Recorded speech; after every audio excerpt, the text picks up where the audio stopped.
My name's Patrick Jones. I'm the town administrator. I want to welcome everybody here tonight. This is an important meeting. I know it's extraordinarily hot, but how we're going to, and I hope everyone had an opportunity to speak to everyone outside. You're going to have another opportunity before the end of the night.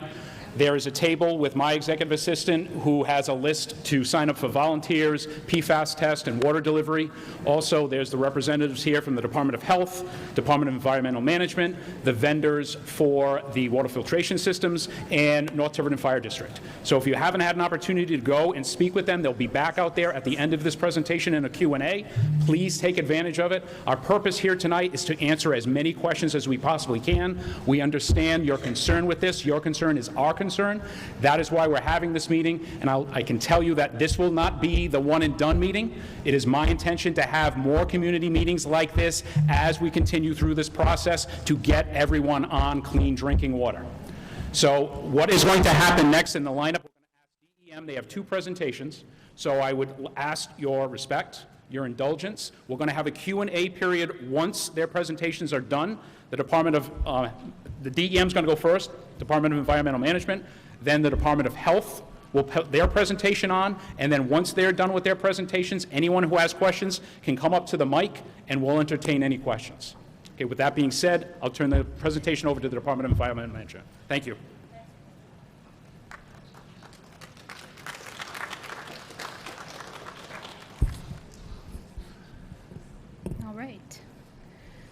Good evening, everyone. I am Kirsten Nunn. I am an environmental engineer at the Department of Environmental Management. I work in the Office of Land Revitalization and Sustainable Materials Management. I have here my colleague Nick Nunes, also who works in that department. And then our contractor, EA Engineering, is here to answer questions for those of you that are getting treatment systems from us. So tonight I'm going to be speaking about our program and how this whole sampling began.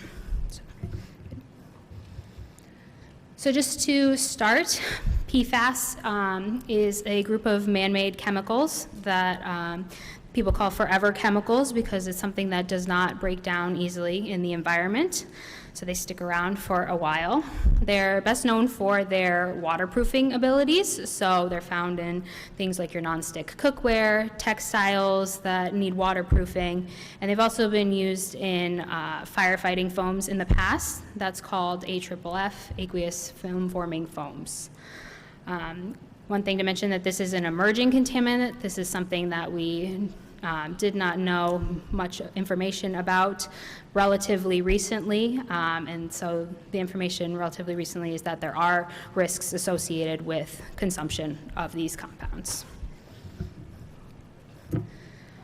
So what started this particular program was that the Rhode Island legislature put together a PFAS bill that regulated PFAS in drinking water in the state, but it also required a few tasks outside of just regulating that drinking water. One specifically was that the Department of Environmental Management was tasked with putting together a source investigation report to determine all of the potential source areas throughout the state where PFAS could have impacts. One thing to note is that this particular bill did not have any funding associated with it, so this was a report for information to determine where there might be data gaps for these investigations. So the DEM put together this source investigation report throughout 2023, and we used information that we gathered from previous PFAS investigations, things that we had discussed with state counterparts in New England and throughout the country, as well as our federal counterparts at EPA. And we used all the information that we had from all of these previous investigations to kind of determine where there were data gaps and where we need to do additional investigations throughout the state.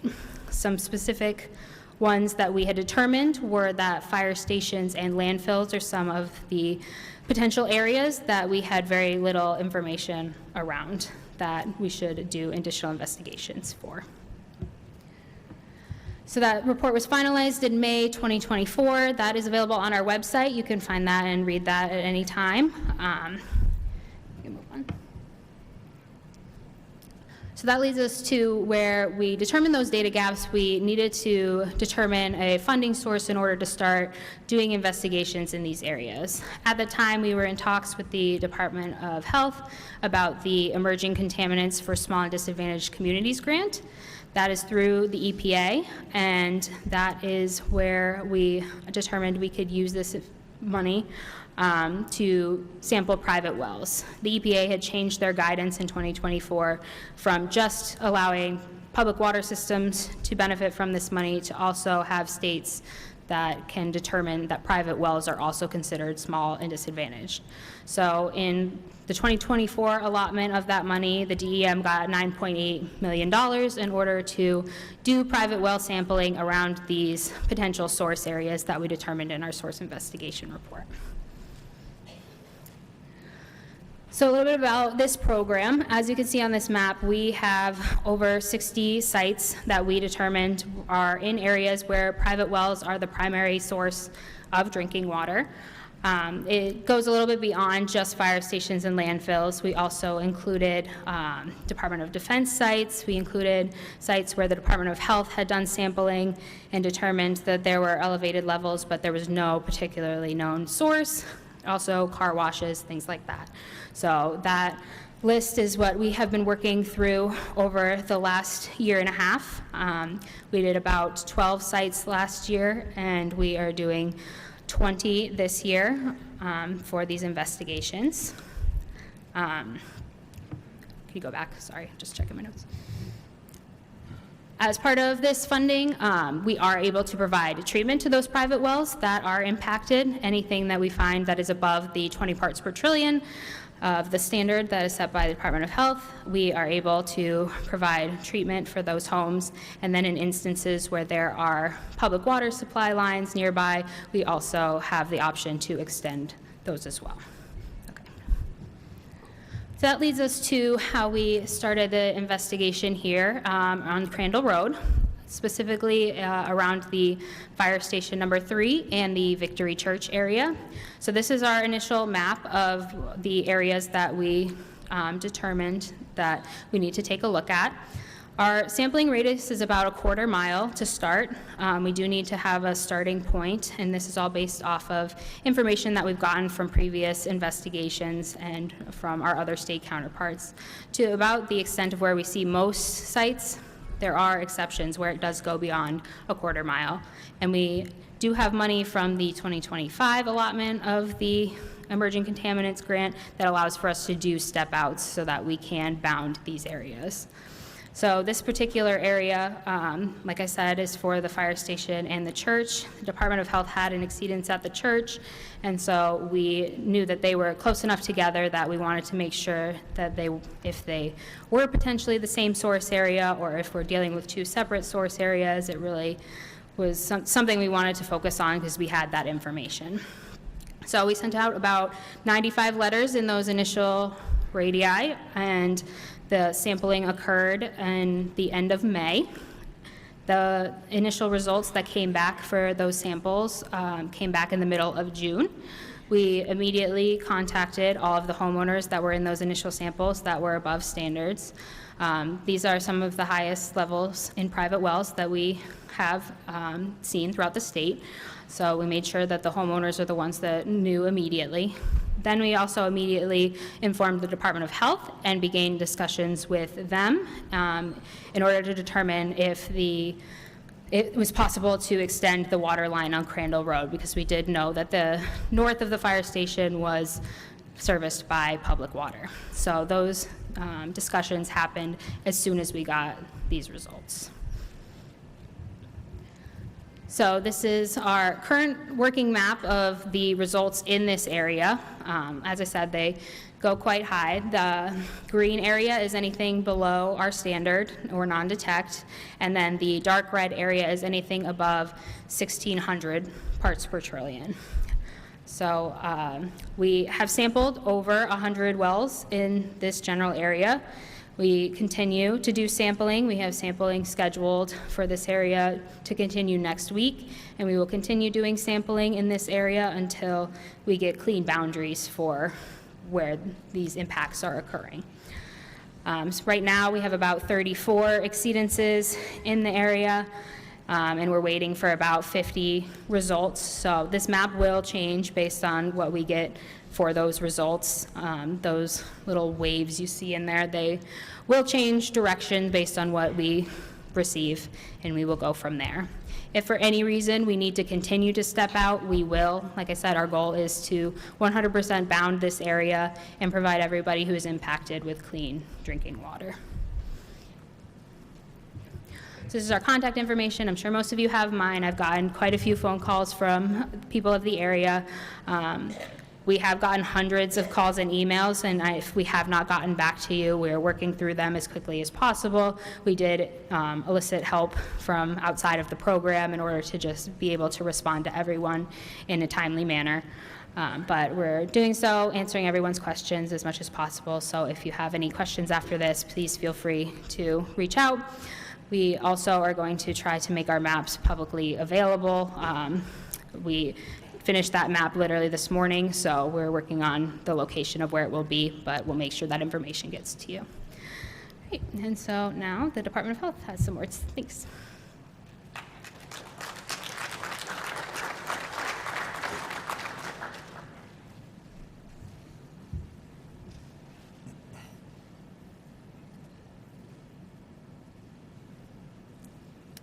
Good evening, everyone. Can you hear me okay?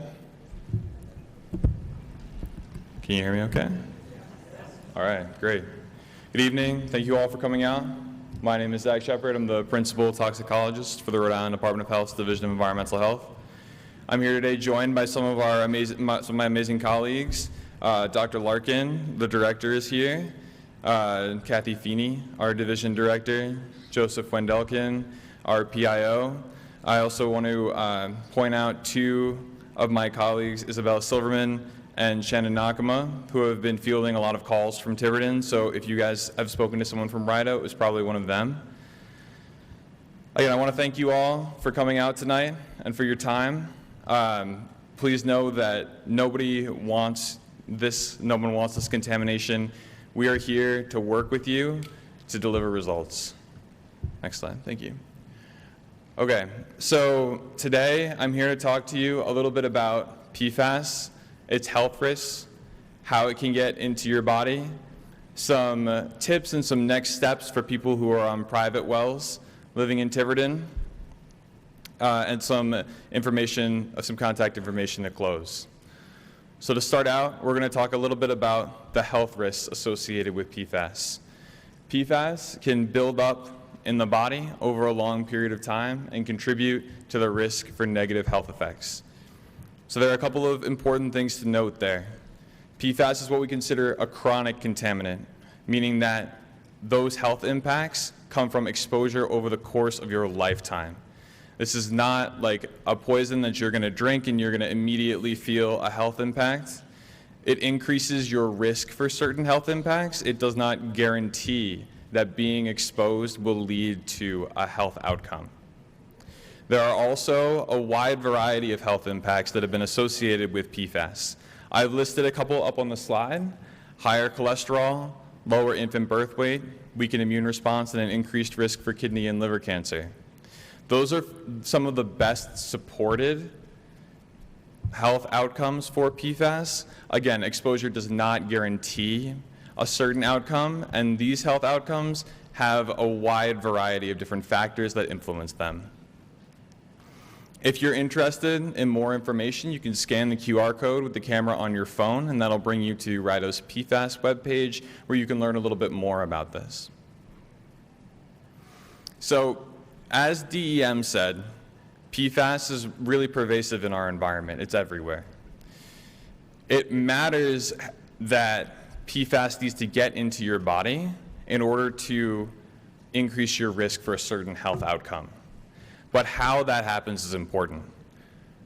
People are most often exposed to PFAS by eating food or drinking water that's been contaminated. It doesn't get taken up through your skin. PFAS enters the bloodstream and is then distributed throughout your body, and it's primarily eliminated through your urine or through breast milk. An important point about the breast milk is that while PFAS is eliminated through breast milk, the benefits of breastfeeding still outweigh the risk that comes from PFAS exposure through breast milk. When you're breastfeeding, you're giving some really great immune support to the newborn, and that will outweigh the disadvantage of any potential PFAS exposure. So RIDO is taking steps to protect public drinking water from PFAS. We regulate PFAS for the sum of 6 compounds. Those compounds are listed on the slide. Those regulations start at 20 nanograms per liter. If you're above 20 nanograms per liter and you're a public water system, then we require treatment. Above 70 nanograms per liter, public water systems are required to issue a do not drink notice and install treatment. That gap between the 20 and the 70 acknowledges that PFAS is a chronic contaminant. So that time where treatment is being installed, it's not going to significantly increase your risk if you're within that range. Although RIDO doesn't regulate PFAS in drinking water, PFAS in private wells, we use the same values that we use for public water systems for private wells when we give our recommendations. Thank you. So I wanted to give you some tips and some tricks today to protect your health from PFAS, okay? The health outcomes associated with PFAS are impacted by a variety of factors, and there are a couple of steps that you can take every day in your lives to lower your exposure and to reduce the risk of those health outcomes. So the first thing that I wanted to say is that showering, washing dishes, and doing laundry is not an important source of exposure to PFAS. Like I said at the beginning, PFAS doesn't get taken up through your skin. It's just when you drink it, just when you consume it, that's where the exposure comes from. Some other tips to eliminate or reduce PFAS exposure in your life are to fish from the bay or from the ocean compared to freshwater sources. Freshwater fish can have higher concentrations of PFAS compared to saltwater. Keep your house clean and dust-free. Buy products that are PFAS-free. And if you're a firefighter and you're living on a septic system, don't wash your turnout gear at home, okay? Firefighters have some of the highest exposure to PFAS, and we want to make sure that we're not bringing those chemicals home with us.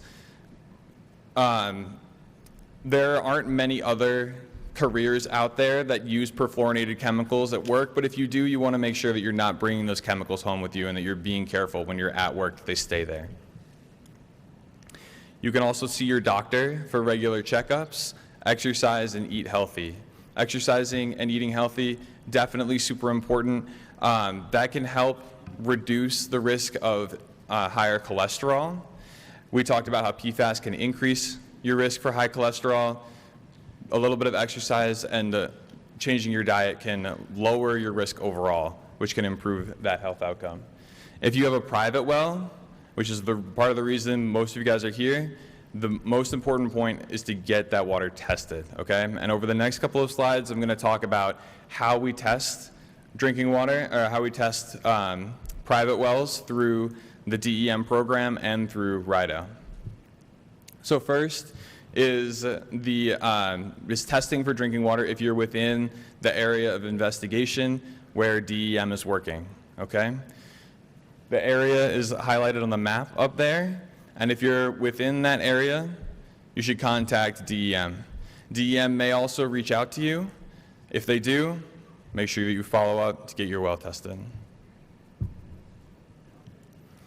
One of the questions that we've received a lot is that we have this area of investigation. Why would we not put a point in the middle of it, draw a circle around it, and say, do not drink in this area? And the answer to that question is because of the bedrock geology when we're talking about private wells. So private wells, or the way that water is stored is, in bedrock and in gravel is really complex. You can have wells of differing depths that interact with water differently. You can also have them interacting with completely different fractures in the bedrock. So a well that interacts with only one fracture that has contamination, that one is going to be contaminated compared to one that may not interact with that fracture. For the people in the area of investigation, there's drinking water that's being provided at the fire station. I think it's Tiverton Station number 3 on Crandall Road. That water is served by the Tiverton Water Authority. Tiverton Water Authority and the North Tiverton Fire District are essentially the same. The fire station is served from that public water, and the table on there shows the PFAS levels of that water. You can see that it's under, that the total PFAS is under the 20 nanograms per liter MCL, and that the PFOA and PFAS are under the proposed EPA values. If you're living outside of the area of concern, the area of investigation, we should get your testing done through the state health lab or through a private lab. You can scan the QR codes up there. They'll bring you to the state lab website or the private drinking water page. Those contain instructions that will help you collect water samples and bring them to the state lab or your private lab for analysis. I also wanted to touch on our long-term plan for bringing access to clean water to the area that we're investigating right now. RIDO has been working closely with the North Tiverton Fire District and the Tiverton Water Authority to get a new water line installed. Funding for this may be from a federal grant that we have access to or from the state revolving fund. And NTFD is aware of the capacity concerns that are floating around in the community and has short and long-term plans to handle those to make sure that that people on the water line are receiving water. I also wanted to take a minute to talk about spotting and dispelling misinformation that's been floating around. I know that this has gotten a lot of attention online, and I think it's really important that we talk about where to get your information. This notice was provided to the residents on Crandall Road, and it is not from the state agencies. It also contains inaccurate information and inaccurate contact information. Testing private wells in the area of Crandall Road should be directed to the DEM email address that's up on the slide. You should also be aware of AI-generated content. AI-generated content can be inaccurate or misleading. The best sources of information are the experts that are available to you from the Rhode Island Department of Health and from our partners at DEM. On the next slide, we've got our contact info. Okay, so we're here tonight to talk to you, to answer your questions. You're also welcome to follow up with us. If you have questions related to, or if you have health-based questions, you can contact the Environmental Health Risk Assessment Program at the number there. If you have questions about your private well, those will be directed to the Private Wells Program, and then questions about DEM sampling can be directed to DEM. I want to thank you all again for your time tonight. We really appreciate you coming out, and I believe I'll turn it over to Patrick for moderating the question and answer. Thank you.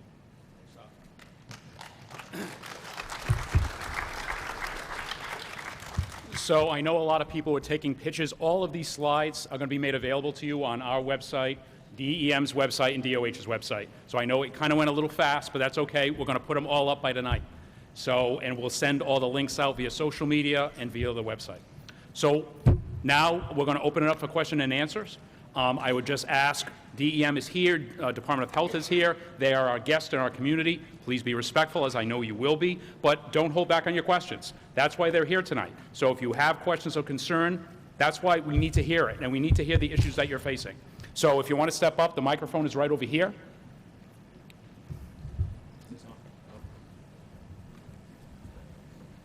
We good now? Check, check, check. Okay. Thank you, Mr. Administrator.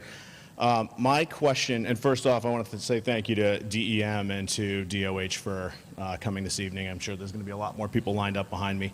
My question is specifically for the Department of Health.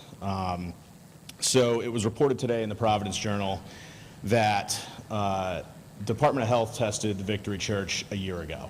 And so my question really revolves around communication between the two different agencies, right? Obviously, DEM identified, hey, we have a gap here in our data, and Department of Health had actual data. So what is the communication process like between Department of Health and DEM, especially as it relates to these, privately owned wells versus the community-owned wells?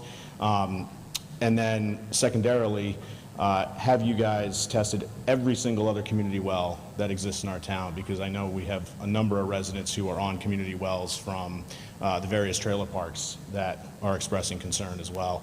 And then finally, as it relates to communication with the town, obviously I think we've had some significant gaps. Initially we had some gaps with DEM, but as I sit here tonight and I read the article from the Providence Journal that Department of Health knew about this a year ago and didn't tell us anything, I question why. I mean, it's no secret that the director is from Tiverton. I'm sure he's got my cell phone number. I have his. He's got the rest of the council's numbers. So I would like to know why the communication faltered and what we're going to do on a go forward to fix it. Thank you.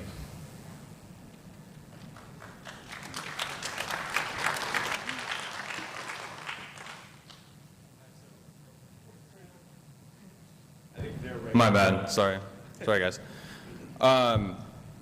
So, obviously you had a multi-part question. Just to take it one piece at a time. That sampling was done as part of the sampling for Victory Church was done as part of the 1633 study that we did a while ago, and was focused on public water systems, on the sources for public water systems. We would have acted on the results for the public water system, but I'd like to also point you back to what I talked about earlier, which is putting a point on the map and then drawing a circle around it when you're dealing with groundwater wells. Groundwater geology is complex. Just because that church had a hit for PFAS doesn't mean that wells around it would have been impacted. Also, that sample is what kicked off, partly what kicked off DEM's concerns. So here following up on that. There was a question in there about how you chose the sampling locations, I think. It's just about actual communication between the two agencies. It seems like DOH ran with something a year beforehand, and it was incumbent upon DEM to find it. So am I back on again? All right. So my question was, because Department of Health, you guys had this hit, it happened a year ago, and it was incumbent upon DEM to say, oh my God, a year ago, DOH had this hit, and it's kind of near some of these other areas. I mean, it just seems like there's no communication between the agencies, that you guys are regulating effectively the same thing from two different angles, and it seems like there is no connectivity between the two of you, because it took DEM to have this requirement come forward to finally fill that gap in. So I think I can help clarify that kind of timeline. So I think if everyone goes back to the presentation that Kirsten mentioned, basically starting last May, we've been sampling around the state at all these different potential source areas. And the way we kind of went about that on the DEM side was we started last year with sites where we had some data on that indicated, hey, there might be a problem here. So that's how things those sites rose to the top. And we have been sampling since then at all these sites, like Kirsten said, 20 more this year. The Department of Health did communicate that data to us, and that's what put this on the top of the list basically for this year sampling. But we were still sampling basically up until there was snow on the ground last year, and that put this on the top of the list. So we had that Victory Church point. Like Zach said, we couldn't necessarily say that was associated with the other source that we were investigating, which was the fire station. That was something we were already looking at. But once we had those two circles and they looked like they were almost overlapping, we obviously wanted to sample this as a priority this year, and that's why we're doing it. And we used all the data from their study, which included about 400 or so, I want to say, public water systems statewide The method they were using was not a drinking water method, so it was a little bit different, but it gave us an indication of where there might be PFAS impacts, and so that's why we went ahead and obviously sampled why we're here in Tiverton now and not a year from now or 2 years from now, because we know, obviously, there was indication there might be a problem, and unfortunately, there was a problem here, obviously, and it was a little bit bigger than we could have anticipated, but we're here now working with it and trying to obviously make sure that we, as Kirsten said, get all the private wells sampled so we have clear margins. We have a big green on that map. We want a full circle of green around everything to say that we've got this area encapsulated. We know where this extends to, and that's our goal here, is to basically make sure that everyone has clean drinking water.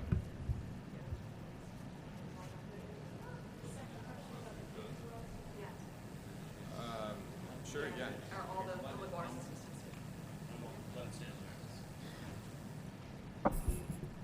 So your second question was about the community water systems and whether they were tested.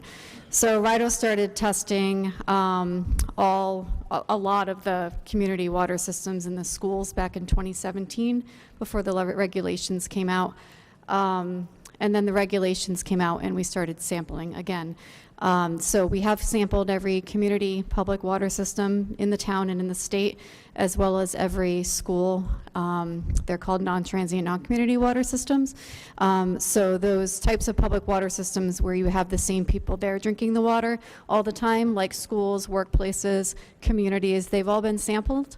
And those that exceeded the state's standard of 20 parts per trillion have been entered into a consent agreement with RIDO to have a corrective action plan, install treatment, or otherwise remedy the issue. And we've also recently started applying the same funding that we received from the federal government that's funding this sampling program that DEM is doing in this treatment program. We're also working with several water systems in the state through that grant program to provide grant money to install treatment as well. I'm sorry, guys. All right. So can we say here tonight that every one of the community water systems in the town of Tiverton has been tested and that Victory Church is the only one that's popped?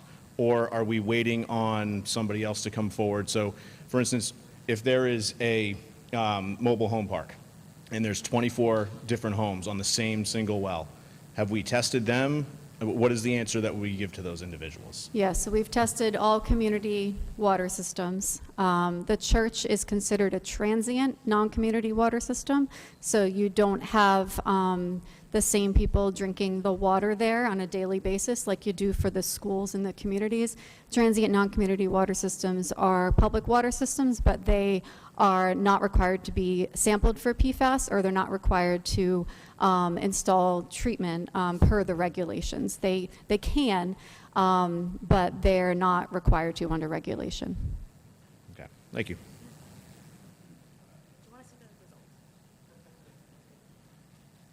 All right. I wanted to follow up on the Victory Church. So I just want to make a comment on Victory Church. We actually went there and spoke with them, and they are denying that they're contaminated, and they have not shared that information with their parishioners. So I just feel that you should all know that. They are not admitting to that. So my questions, there are people that are outside the test area that are paying for their tests to be done on their own. If they come back positive, are you reimbursing them for the cost of the test? Are you installing a treatment system in their home for free and taking care of getting them potable water? So that's one question I have. Do we know how long the contamination has been here? I'm guessing no, but I wanted to ask that question. Do you have a possible timeline? You know, did something happen that we are aware of that could have caused this contamination? And I know that the hot spot is supposedly the fire station. Is the fire station being tested? Are we going to test the well? Are we testing the soil at the fire station? And will those results be shared with us? I'll do the backwash. Oh, wait. Let them answer me and then you. All right, can you just repeat your three questions again? I want to make sure I get them all. So the first question is those that are paying for the test to be Yes. done outside of the area. Yeah, so As far as the DEM funding's concerned, right now, we can't reimburse anyone for anything. That includes treatment systems, testing. The EPA grant doesn't allow us to do that the way it's structured. If folks test positive outside the area, if they're well outside where this area is, as I said, we can't give them a treatment system. But there's a lot of circles that were on that map earlier that Kirsten talked about. Would you mind going back to one of the maps for a second?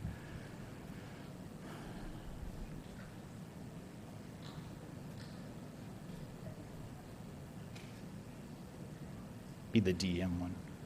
So there's a lot of circles that we put those quarter-mile radiuses on some of the some of the areas we're looking at. It's going to be that's slide number 7, the one above that. Yeah, so similar to the circles we drew around there. There are quite a few in Tiverton, so we've already actively began investigating some of these. Another one that we did in Tiverton was around the Sakana Early Learning Center. That was similarly a public water system that had higher detections at one point. I think they've since come down below the standard. So there's other ones that we're doing. So I can't say definitively if someone samples outside their area that we can't put a treatment system on, but without knowing where they fall right now, because as you can see, we have a lot of dots up there. We got to work through all of these over the next several years, and we have limited funding. I know there's $13 million. It sounds like a lot, but the treatment systems are expensive, and it's going to get used up pretty quickly. So we want to make sure we get to everyone around these source areas. So the easy answer is I can't say definitively whether or not it means we're going to put a treatment system on or investigate them without knowing where they are. Okay, so let's say, for example, you tested a quarter mile, say they're 3/4 of a mile that, they're testing because they're concerned because they are so close to the testing area. If ultimately we're doing our investigation and it points that the source is going in that area, yes. But if it's just the problem with PFAS, and this is something we found, is it's everywhere, first of all. I think folks should understand that. Unfortunately, this stuff's been raining down on us for the last, 40, 50 years since it began being manufactured. We find it, we've done the DEM, we did a soil background study is what we'd call it around Rhode Island. We picked the most basically pristine areas, state management areas where there's never been a house, never been a farm, and sampled soil, and every grain of topsoil basically in Rhode Island has this stuff in it because it's literally, like I said, been raining down on us for a long time. So we do find it in waters everywhere, and that's why we're trying to do this investigation, and because we're looking around things like fire stations and landfills, because a situation like we have here in Tiverton, it's not something that can easily be remedied by just putting on a treatment system here or there. It's a much bigger problem, and so that's why, yeah, if they're outside that area, maybe once again, but we can't make any promises here that we're going to be able to give everyone who tests and comes back above 20 a treatment system, because we have a lot of other folks to get to first, and I wish we did have the funding to put a treatment system on everyone, but we're working with the limited federal grant funding we have right now, unfortunately. Okay. And what was your other question? If the fire station is going to be tested, the inactive well as well as the Yes. soil, and will those results be available to us? Yes, so the quick answer for the inactive well, because it's inactive and not being used for drinking water, we're not testing it. I know there's been some discussion about testing it. It's a little bit difficult to test because it's a bedrock well like most of these other wells around here, and the pump's inactive, and I don't even know if it's in working order. But at this point, I can't say whether that's going to be tested or not. But as far as investigating, I think you're asking the source, whether it be the fire station or whatever. That's something that's definitely a potential down the road once we get the immediate concern of looking at all of these. We want to make sure everyone on a private well can feel safe drinking their water. So we're trying to just basically, like I said, encircle this whole area. So that's the priority right now. After that, and there's, like I said, a lot of places we got to look at too. We hope there's not, but there may be more Tivertons out there. We don't want that to be the case. So that's what we're trying to work through first. Okay. And then the other thing was, and I'm assuming you have no way of knowing how long the contamination has been there or what could have caused it. Yeah, that's the unfortunate thing with PFAS. We just started testing for this. It's an emerging contaminant. So within the last, let's say 15 years ago, pretty much there were no commercial labs that were doing this analysis. There wasn't an EPA-approved method, and the EPA came out with their first kind of advisory for this 10 years ago. So this is a very new thing, and we're testing for it now. So, okay, hey, we know where the problem is now, but unfortunately with PFAS, because it's a forever chemical, there's no way of knowing whether it was there, whether it was something that happened 5 years ago, 10 years ago, 20 years ago. We just can't say, unfortunately. Okay. And I had one question on, it's actually sort of something a little bit new here. It might be more for the engineers that are out there. We had our filter system put in, and we're having issues with iron and manganese in our water now. And the suggested fix for this is a water softener. I did a little research on that, and I guess water softeners require flushing. Is this true? So now this flushed water, which would be PFAS contaminated water, is now being flushed back into the ground outside. I'm assuming it's not flushed into the septic, because that wouldn't be a good thing. It would be flushed directly into the groundwater. So now are we effectively proliferating this PFAS contamination now? Yeah, so the quick answer to that is everyone who's on a well in that impacted area, you could argue is quote-unquote proliferating the contamination by just using their well and flushing the toilet, right? And we recognize that, but the point is, the concern here is drinking, and so if we, you know, it's not economical to make everyone treat every drop of water on the house. And why we have these treatment systems that we do is because with this grant, for the folks who are impacted, we can put a treatment system on your well, but we want it to be treating, you know, primarily first and foremost the water you're drinking and being exposed to. We recognize, right, you know, we're not going to be able to, if we treated all the water in your house, it'd burn through those filters fairly quickly in some instances, and then that cost falls on you. And yeah, in a perfect world, if we could have everyone who's using a well in this area treat it, then there'd be no recycling, as you said. But you're still drawing it up. And so that's another thing. When you hear us talk up here, I just want to be clear so everyone knows, when you hear us talk up here about a water line extension and things like that, one of the benefits of that, and I know folks may have differing opinions on that, but can you go to the map on the next page? One after that. Yeah, so right now, you see a lot of red, you see a lot of orange on that map, and everyone in that area is pulling water from their well day in and day out. And what we've seen in other instances where we've had this, we have a pretty similar situation we dealt with in Burrillville years back. When we extended a water line to that neighborhood where there was a lot of private wells, some folks opted not to connect at the margins further down. And once everyone stopped pulling from that aquifer, the contamination started to flow in its preferred pathway, which is typically, you know, generally it's downhill. When you're in the rock, it's a little different. But if all those wells stop pumping in that impacted area, what I can say will probably be beneficial in the long run is it's less likely that contamination is going to be pulled, let's say, south down Crandall Road and in other directions, because now people aren't pulling thousands of gallons, you know, a week, millions of gallons a month out of that aquifer. It's coming from somewhere else, but that will help stop the spread of contamination as well, if that's something we can, you know, get done soon enough. Yeah. And I just have one more thing, and this is more of a suggestion for the town. It's not really directed at you guys.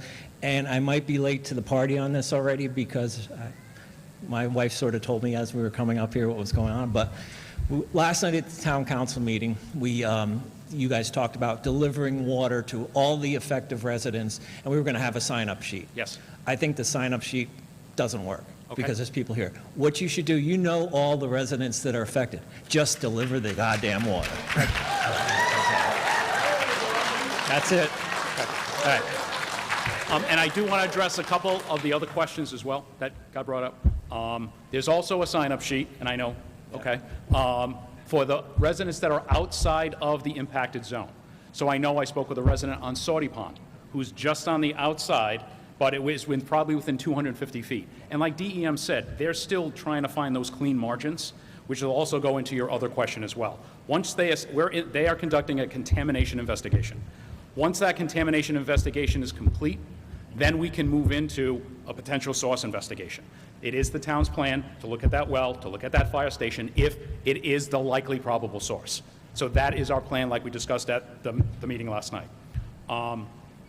And also, if the town is also, and the council has authorized emergency funds. So we want to get people's wells tested, even though DEM is limited on their funding because they want to focus in on that impacted area. Like was said a few minutes ago, they're continuing to test. They were testing this week, they're going to test next week. They want to establish those margins and spend that money to establish those margins. But knowing that someone might fall outside those margins, the town wants to be able to extend it and pay for those tests. So, but we have to know who you are. But, sir, great suggestion. Yeah, Once we get a list of the impacted residents, and I'll be honest, it changes every week, but the plan is to provide that water to everybody in that impacted area. That is the plan. The longer everybody waits, the more disappointed they are, so. I understand. So, We- like, let's I want to start putting delivery this out. week. Yeah, yeah.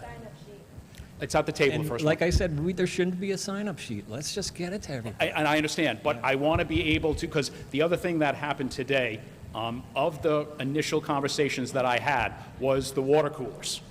And the water coolers, as those of you who've seen, they come with 5-gallon jugs. Right. If I'm elderly, I cannot pick that thing up, tip it upside down, and put it in. So we had a conversation today with someone who, like from Poland Springs, a water delivery, I don't want to say Poland Springs, but it's basically Poland Springs.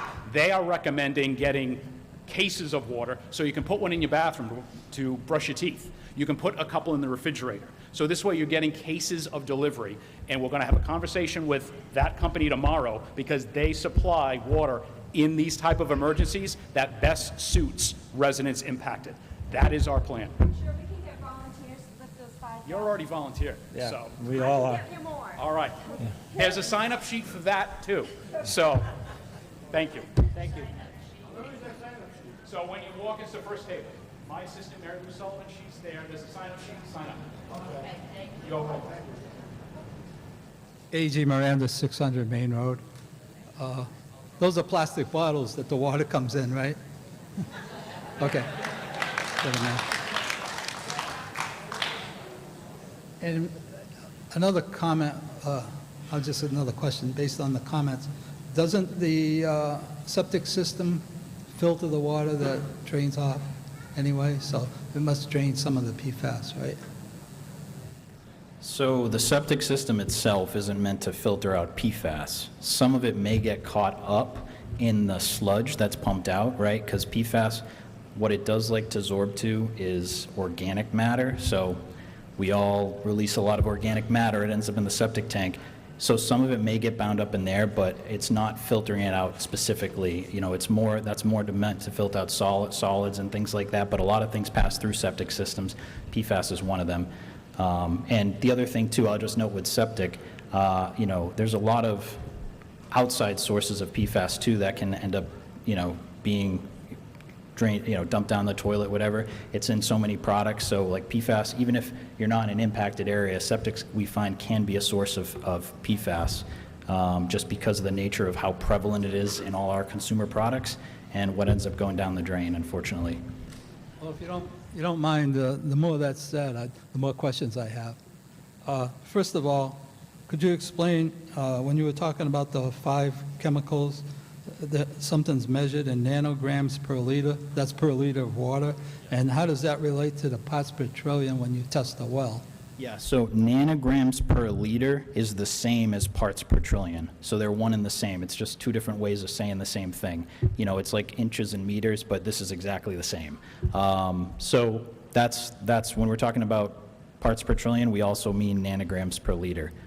And to put it into context of the general public, Yep. the amount of parts per liter, or whatever it is, on parts per trillion, can you relate that to something we familiar with, like licking a plastic soda bottle? Yeah, so the parts per trillion is such a small number. What's often quoted is like a grain of sand in an Olympic-sized swimming pool. So it is not a lot. It's very small. So that, like, this is the first real chemical that we've dealt with that has a standard in the part per trillion range. Most things you talk about lead, that's in the part per billion range. So like the drinking water standard for lead is, you know, it's thousands of times higher than this one for PFAS. So it's very low margins for PFAS. So has anybody ever measured how much you get from licking a soda bottle for comparison? So yeah, I think you're trying to say that it's in plastic. It's not PFAS and plastic are two different things, right? Yeah, yeah. So plastics in and of themselves, that's not PFAS. PFAS is a specific chemical. It's not, I know a lot of times it gets equated to plastics. It's actually not plastics. So PFAS it's the chemicals that were used to make Teflon. So they were used in the processing to make Teflon and things like that. And it's found in certain performance plastics. It's treating certain things, but like your typical plastic water bottle should not have PFAS in it. But like I'm saying, if you have 1,000 parts per trillion, Yeah. is that equivalent to owning a Teflon frying pan for 10 years? That's It's got to relate to something that like we the parts per understand. trillion? Yeah. So, yeah, as far as like, so Teflon, that Teflon's a quick, tricky one too, because Teflon itself, PFAS were made primarily to make Teflon, but Teflon itself Right. it's inert. It's like PVC. It's a polymer. So yeah, as far as like what you can say as far as the part per trillion, the closest thing I can give you is that equivalent. So like 20 parts per trillion, 20 grains of sand in an Olympic-sized swimming pool. So if you the chance of you even getting that from like an Olympic-sized swimming pool isn't that much, right? But it's in all this water. It's well distributed. So someone determined what the lethal levels are, if they were. Yeah, and this isn't, just to be clear, this isn't a lethal level. Right. But yeah. It's difficult to explain to us. Yeah. This is That's all of the standards that we have generally for most of these things. They're based on preventing adverse impacts, and it doesn't mean that this adverse impact for PFAS at 20 parts per trillion is cancer. It's not, actually. What's driving most of these PFAS standards over time have been things that mostly are affecting the most vulnerable, so like fetuses, infants, things like that. And that's the driver in a lot of these instances. Now, we end up having to come up most of these standards. It's somewhere a trade-off between what we can physically even clean up and what the health impact is. But yeah, with PFAS, the driver for driving these standards low over the years has actually been mostly impacts to, children, things like that, immune response. So I guess what I'm saying is if you can't relate it to something that we can relate to, then some people are in a panic and other people are, forget it. I've had a Teflon pan for 40 years and I don't have any PFAS. I'm using that as a simple example, but as far as like how, we don't have an answer. How serious is this? it's tough to say. I don't know if you want to take that back, how serious it is. I'm glad you're answering because I have a question for you. Okay, great. So we need to remember that PFAS is everywhere, and we want to reduce the level of PFAS across the board wherever we can, right? So you're exposed through your drinking water. The goal here is to get treatment, to test your well, and to get treatment installed. Okay, if you say it's bad.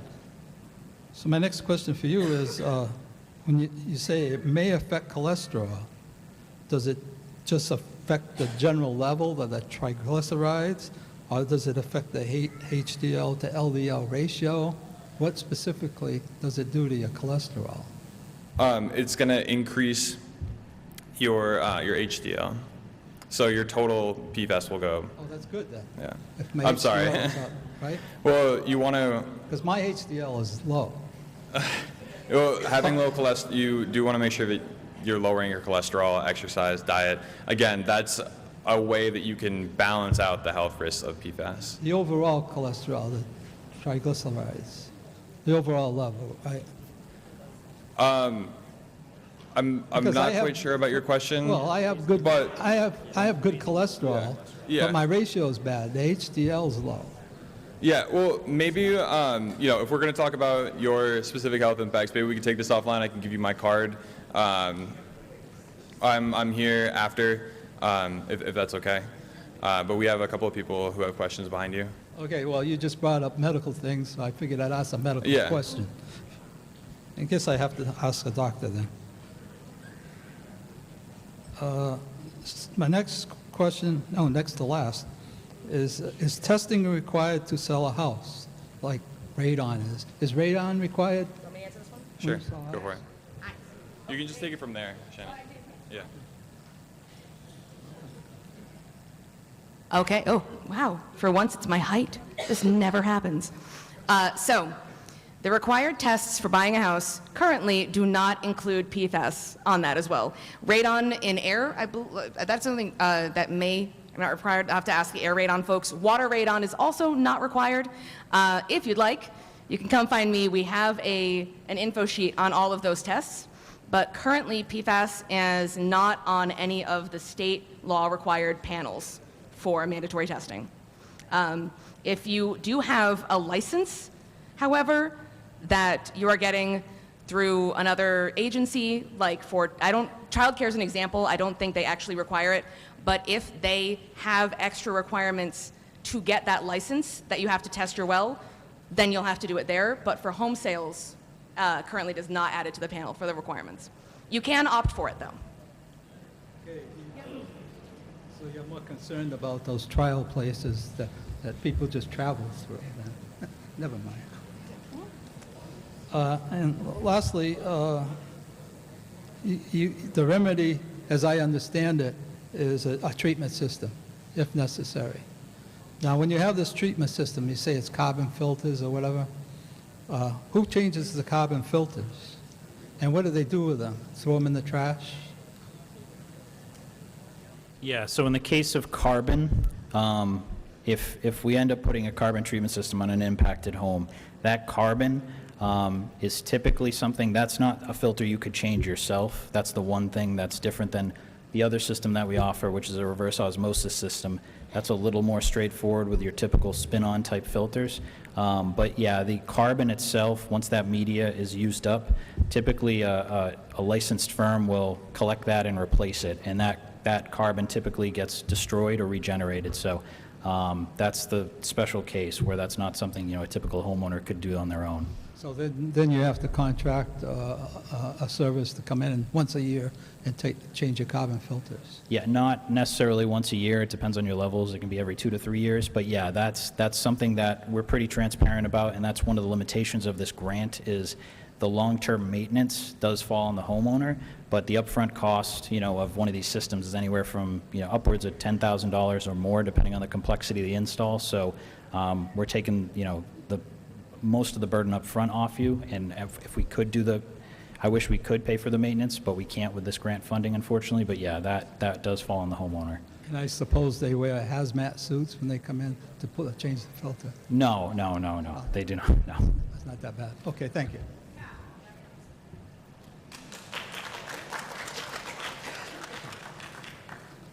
Hi, Robert Jobin, Stafford Road, Tiverton. I just want to comment on a few things. One, I'm not a scientist, and I'm not a lawyer. You mentioned that when you're going to sell your house, whether they're going to test for PFAS or not. These poor folks know that they have PFAS in their wells. So this declaration sheet when you go to sell your house, I sold mine about 5 years ago. If they don't put that on it, I believe they open themselves up to lawsuits. Yes. So that's an issue. So they may not have to test, but they have to disclose that it's there. Okay, so that's going to affect everyone here as well and their selling price of the house. Okay. It's any any known health issues to protect you have to tell the buyer. The new buyer, Yeah. absolutely. So it's just not anything that's washed away, or they're not going to test, and nobody will know. Everybody knows. Everybody knows in this state right now. So if I were to try to sell one of these houses, I don't know what they're going to get for it. I have no idea. Anyways, getting on to other stuff. I was looking at the map in the plume. On the northwest side of it, I live on Stafford Pond, okay? There's no testing. We haven't had any testing up in that area. I've called you folks 5 times. In fact, it's very nice to meet you, Mrs. Nunn. I've called 5 times, no response. Phone never rang. Didn't have an intern or a student from URI, environmental, say, hey, we got your phone call. I'd love to answer your questions. Not today, maybe not tomorrow, but at least in 2 weeks you should have an answer. So I can just say, we've been out sampling for literally almost every day these past few weeks, and I wish we could answer everyone, but we are going to answer all those calls. We're working through the backlog. But to your question about this map, and I think it'll help to clarify, what's on there right now, that shape, that is informed by those 61 homes that we have results from. So there's still almost another 60 that we're waiting for, and there are some basically to the northeast, so the top left there, some straight up on Stratford Road that we're waiting for results on, and then some along Presidential Drive in that area to the west. So, but I can tell you, we have got some results. Like I said, we're waiting for some results to the north, but we'll likely be stepping out north along Stratford. We just haven't got that yet. It's just Okay, not that at would the be moment. nice to know. Yes. Just, Yeah. just a quick phone call, Yeah, say, look, I know. we're not doing it right now, but we will get Yeah. to you in the near future. And we do plan on returning your calls. Our focus has just been trying to get everyone in this Okay, circle maybe it tested. takes an intern Yeah. from URI Environmental Yeah. to pick up the phone, hire them for, I know. $10 an hour, $12 an hour, whatever minimum wage is, and to get some answers out there for the folks, at least give them some direction I here know. in town. Okay? Second thing I want to get to, not a scientist, but I spoke to the town manager the other day. I watched the town hall meeting last night, and he said he spoke to someone from Department of Health and said that PFSAs are not a skin issue. Could you elaborate on that? You said not a skin issue? That's correct, absorbed through the skin. That's correct. They're not absorbed through the skin. Okay. The risk is from ingestion. Can I ask you a couple questions? Sure. Okay, I was assistant chief of East Providence Fire. They just recently turned over all their gear to PFAS-free. Tiverton did also, okay? If the gear wasn't a problem, which we all know it is, because you absorb it through the hot spots in your neck, in your groin, in the elbows, PFAS levels on firefighters are extremely high. How can you justify saying that? You remember that we have to decrease exposure to PFAS throughout our entire lives in whatever way that we can, right? So even if if it wasn't your turnout gear as a firefighter, you might be touching your turnout gear, eating your sandwich, right? Bringing it home, washing it in your laundry machine. Those are other ways that you can be exposed to PFAS on your clothes that isn't uptake through your skin. See, I got to disagree with you. Otherwise, Tiverton spent a ton of money, and so did East Providence, Yeah. for PFAS-free gear. And, getting back to your washing machine and stuff, we had they're called extractors in the city of East Providence. They're huge washing machines that our gear went into. So you're telling me that the PFAS that was in our gear, you don't want to bring it home, and you don't want to wash it in your washing machine because now you're going to contaminate your septic system. Is that correct? Do you want to? Yeah, I wanted to say first, as far as when we're talking about exposure. So one of the things when we talk about PFAS in consumer products, so all of your fabric treatments over the years that have been like stain resistant, your Scotch Guard, so that we know Scotch Guard, I think most folks here, if you don't, upholstery, carpeting, all of that, that's straight PFAS. So when we talk about exposure from other things, and I think what Zach was saying too, dust, lint, you can breathe that in, that is ingesting it. So you as a firefighter were probably exposed more to things like the dust and lint, all that just coming off, and that could be a significant ingestion route. You might not realize it, but yeah, I mean, if you have carpeting or things like that over the years, that's why we find it a lot in landfills, because all that carpeting, all those couches and stuff that go to landfills, all that fabric that was treated to be stain and water resistant, they used PFAS. And so that's one of the reasons, like I said, you don't realize maybe how you might be ingesting it other ways, but it might not necessarily go through your skin barrier because these are really large molecules. The skin is the largest organ in the body. Okay, so that becomes a problem for folks. I can tell you, as far as this.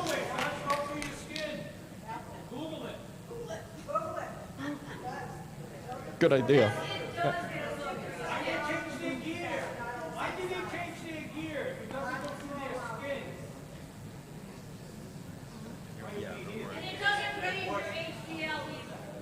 No, so first of all, can I just say, don't trust everything you read on Google, but but I will say, all right. Well, as far as it goes with, like you were saying, like why did they get rid of it in the gear? Obviously, firefighters, because of all the AFFF and stuff, all the practicing, all the equipment that you dealt with, it was in the hoses, things like that. You guys had the highest rate of exposure. So I believe, I don't want to speak for the legislature, but the reason that a lot of that was done, obviously, is to limit any way you can the firefighters' exposure, because you guys are, unfortunately, the ones who were exposed to it more than anyone else. Oh, I agree. Yeah. And to downplay what's happening here in town is absolutely wrong. It's absolutely wrong what's happening because, as firefighters, we have such a high rate of cancer that the state actually mandated the cities and towns to pay for health care and put people on disability if they came down with cancer and could no longer do their jobs, which it's an incredible rate in this state. I don't know it off the top of my head. Anybody out there, the fire department, the chief, could look it up very quickly. We are exposed. You mentioned doffing and donning your goods. Yeah, that might have been a problem, but you know where we went right after that? The shower, to try to wash his stuff off. And from personal experience, 2 weeks after a fire where we're exposed to who knows what, you're still scrubbing your skin, and you can smell the fire products. It's all over your goods. It's all over your helmet. It's all over your breathing apparatus. We had individual masks. It's over that. You have to really clean the stuff. And guess what? You clean it with bare hands.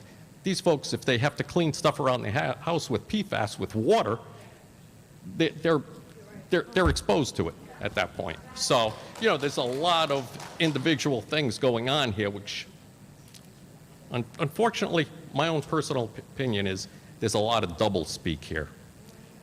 Okay? I really think that. Now, a few other things I'd like to go on. This basically concerns the town, and I had the opportunity to talk to the chief a couple of times with this. One was the soil contamination at the station. Now, being a firefighter, being ex-assistant chief with East Providence, has the soil been tested at Station 3 on Crandall?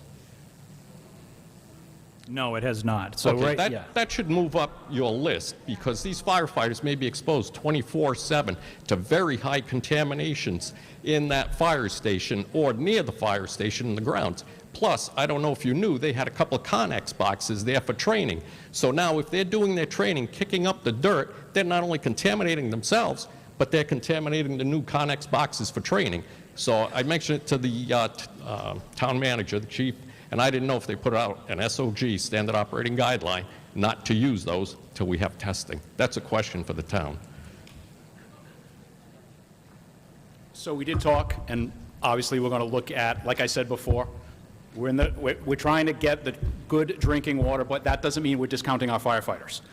So that's a discussion that we're going to have with the chief, if we can relocate those training facilities somewhere else. But as you know, we're limited as to where we can put them. We can't put them in the North End Fire Station. So we'd have to put them in an area that they can still train, but they're not in the way of anything else. What about but we're having those DPW? It's internal, pretty quick. But we're having Yeah. those internal conversations. Okay, awesome. And the sooner you do, the better. But you need information. You need facts. If there's PFAS in that soil, you don't want those firefighters playing in a sandbox full of disagree. PFAS. Okay, thank you. Okay, a couple other things. I listened to the meeting last night again, and there was notations that the well at the Station 3 on Crandall was capped because they were burning out pumps, water pumps. And they were doing that because they were filling the trucks. Now, I can only speak of East Providence, not Tiverton. The chief is here, maybe he can speak. We'd never, unless there was very minor water missing in our tanks, 750 gallons, 500 gallons, what we used to bring, we would never fill it with house water, never. So we would use the nearest hydrant. On a hydrant, you can easily get 500 gallons a minute. From the house water, if you're getting 10 gallons a minute, it's going to take you 75 minutes to fill a 750-gallon tank. At which point, these folks aren't protected. They're going to show up with half a tank, a quarter of a tank, 3/4 of a tank. So I don't know if it's correct that why they kept that well, but. So all I can say, I don't know the rationale, and Bob, I'll be honest, I don't think, and you know this already, I'll speak for the fire department, not being a firefighter, but I know that their gear had full water and that tank was full. However they got the water, they figured that out. So anything else, all I know is that that pump that was at that station was burning out routinely, and to replace that pump was expensive. It was cost-effective to run the water line the several hundred feet and get on dedicated water than it was to fix the pump. What I was trying to explain last night, and I hope I did it was not replaced because of contamination. It was replaced because of logistics, because the pump kept getting burnt out. Was it getting burnt out because it was we were actually filling the fire trucks? I don't know. Was it getting burnt out because the iron in the water was so high and the pump would just fail? Regardless of why, it was replaced and the town extended the water line. And that was done probably about 10 or 15 years ago.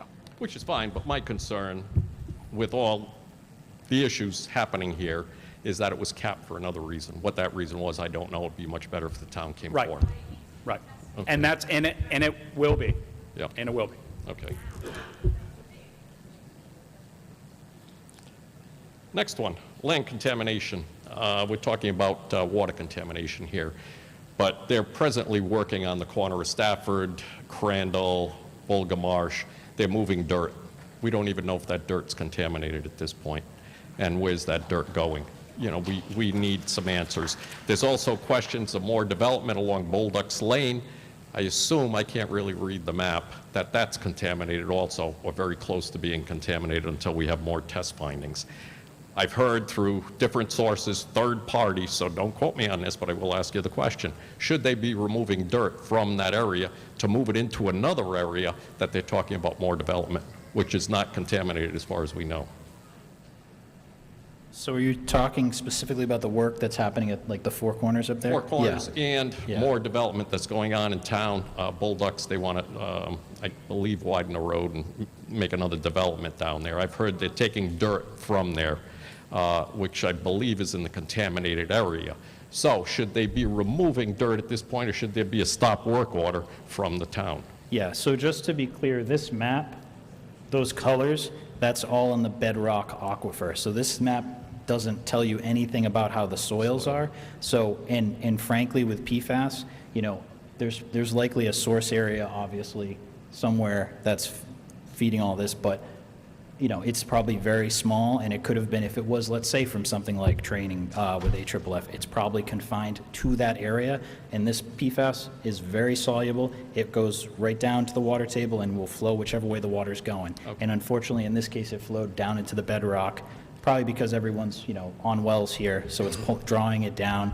But this map says nothing about soil, and it's likely, if there is any soil impacts, it's concentrated in one specific area, and most of that's already washed into the aquifer. Okay, but we don't know that. No, for we a don't. fact. Okay. No, what and I that's, wanted just to be clear, once again, the reason we don't know that is because we want to make sure that everyone's drinking water is safe, because that is how you're being exposed to it day in and day out. Because you drink a gallon or more water a day, you don't eat, you know, that much dirt each day, right? So that's why we're saying water is the priority. But I understand where you're coming from. Yeah. So we're just trying to address this in a way that makes sense and ensure Sure. that everyone has safe drinking water first and foremost. But it's not only the safe drinking water. A lot of these folks, I'm sure, have gardens, tomatoes, that's uptaking some of the water in the soil, or they're watering it with their well at this point. Maybe they didn't know previously, but now they're taking PFAS water and watering their garden, watering their grass. Yeah, and that's So a good question. Yeah, I don't know if you want to address that there.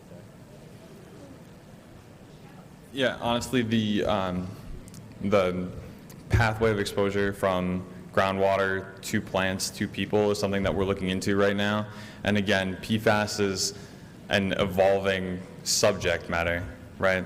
So I don't have a good answer for you right now about uptake into plants. You know, I'm kind of disappointed, to tell you the absolute truth, because these people all showed up tonight early to hear answers, and it's unfortunate that you don't have that type of answer being a scientist. I'll just say, I understand where you're coming from, and I understand the frustration. The reason we don't have the answers is because this is an emerging contaminant, and the answers aren't there. But obviously, what we're trying to do is make sure that everyone's aware of the problem, what's going on, what we're doing, and just to understand, you know, if you haven't got your well sampled, you're in this area, you know, please reach out to us, or keep an eye out for... Well, I have reached out 5 times with no answer. You know, I know. Especially being on Stafford Pond, that's the thing that really PO'd me. Because being on Stafford Pond, Luke Drive was, which is on the left northwest side, Yeah. was said to be contaminated. No, so it was not said to be contaminated. We need to be clear with that. Okay, That please. was our current, so when we put up those where we said from Luke Drive and we said Indian Hill Road, that was just the area that we wanted to sample at that time. Because we didn't have data there, we wanted to get everyone in that area first, see the picture, understand what's going on, and then step out. We have no data, as you can see from this map over there, and in fact, Luke Drive is mostly on public water, if not entirely on public water. That's why we went out further to the left off this map, down Bulga Marsh, and we have about, what was it, 15 or so samples? So about 15 or so samples to the west that way, because we couldn't reliably say there's no contamination over in this area. And we are moving up Stafford Road We're going to be, I don't know how far up you are, but we are going to be moving in that direction to get more samples. We just wanted to get everyone in this area Across from the Moose first. Cafe is where we're at, right on the water. You have to take a left if you're heading north on Stafford. I know, I meant how And far up Stafford is what, I don't know. Yeah. Not very far. I Yeah. mean, So we're going to continue sampling, like I Yeah. said, so we have green up there, because right now it's gray. We don't have the results yet. Yep. But we're going to continue sampling that direction. okay, thank you. Yeah. The other thing I wanted to point out is everybody's pointing at the fire station right now. It seems like a foregone conclusion, but in my opinion, it is not. There are some very knowledgeable people here that have been in town their whole life. There was I heard a gas station where Sip and Dip Donuts is. There was Bruce's Saw Shop. He sold chainsaws and that type of stuff for a short period of time inside an old stone building. How old that was, I have no clue. Maybe the city manager knows, town manager knows how long that was. What they did in that building, I have no clue.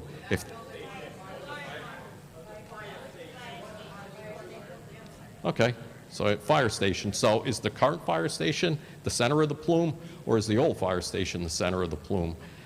May make a difference as far as how far north you're going to test, or how far west. So I think we really need some fact gathering, even before we put all this together. So the reason we're sampling around fire stations statewide is obviously PFAS was historically in AFFF in Class B foam that was used to fight petroleum-based fires, car fires, things like that, as you know.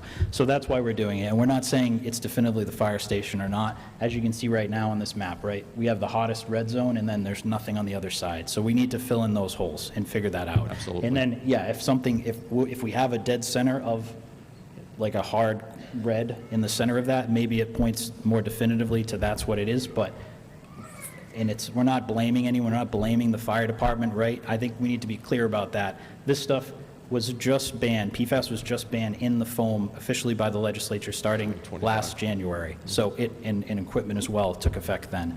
So, but this is something that's been in the foam. It was developed by the U.S. military in the late 1960s because they had some devastating fires that took a lot of lives.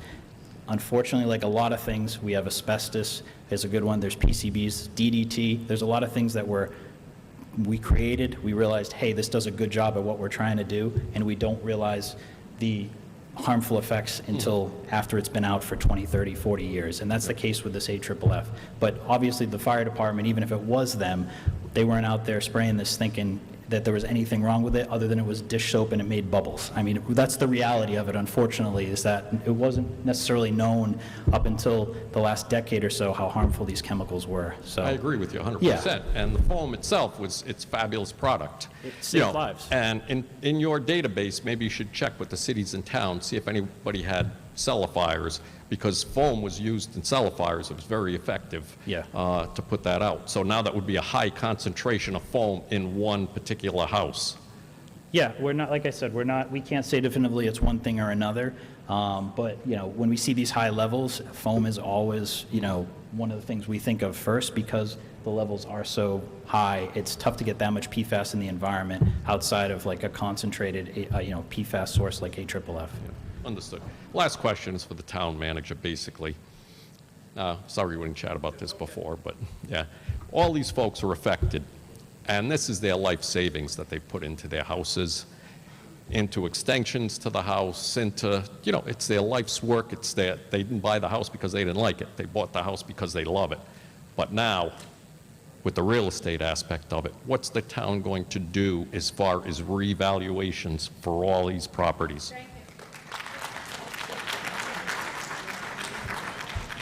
So we're having those discussions because the evaluation period ends every December 31st.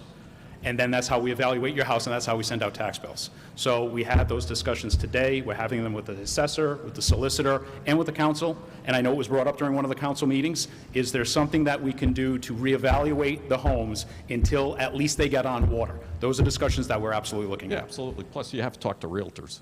They have the best Right. feel for the market No at question. that point. No question. And- or even have some of these people throw their houses on the market, see what kind of offers they get. And again, You you know. know that, sir. We don't want to do that. Obviously, we don't lose our residents, and also they're trapped in these They are. homes. That was my initial And point and the when I town spoke. recognizes Yes, that. absolutely. And we're looking at a solution, so this way, until we can get this fixed and the value of their home is corrected, they shouldn't be disadvantaged by doing this, but we're having those internal No, conversations. I agree with that, but it's also going to be very long-term, because if I were to buy a house and go into a house and see a PFAS system, my offer is not going to be what they want. Of course, you have to disclose it, exactly. It's disclosed, or if they're in a PFAS zone. All these housing prices are coming way down, and I feel for these people, I really do, and I would certainly hope the town stands up and defends them. It was brought up by several of the counselors. It's in, the solicitor and the tax assessor and I are having the conversations, and we actually had starting conversations today. Okay, thank you. You're welcome, Appreciate sir. it. I just wanted to add one thing to your comment. One thing. So you talked about property values and talked about restoring them. So that's one of there's not much obviously positive to take out of this situation, but the fact that the water line stops at the fire station and there's an option, because you saw the other circles we have on that map that we're sampling around homes and we're finding PFAS. Some of these folks, their only option is this treatment system, and they're going to have that treatment system for, who knows how long, potentially for their lifetime, where there is the potential to extend this water line here. That can really help, obviously, with restoring the value, because then you don't have a contaminated well, you don't have a well anymore. And I know that's one way of looking at it, obviously, but, maintaining these systems, it can work out to be about the same as having a water bill, unfortunately. But, at least it can restore your property value in that sense, because you no longer have a contaminated well. Understood that aspect of it, Yeah. but now you're adding on more costs for these folks because they have to update these filters and everything else. That's why, we don't want that. Yeah, update the filters, and again, if they go to sell a house, somebody goes in the basement, sees all these filters, and then it's disclosed. I think that there's a different look. And then unspoken also, I've heard through the grapevine, and this is for you folks, that that's going to be a high development area, and this water line actually helps that. That's what I've heard, but no. As far as this water line getting extended, with the grant funding that we're getting, we're putting a moratorium on the existing households and residents only. No future development Very with good. this. I appreciate that. Thank you.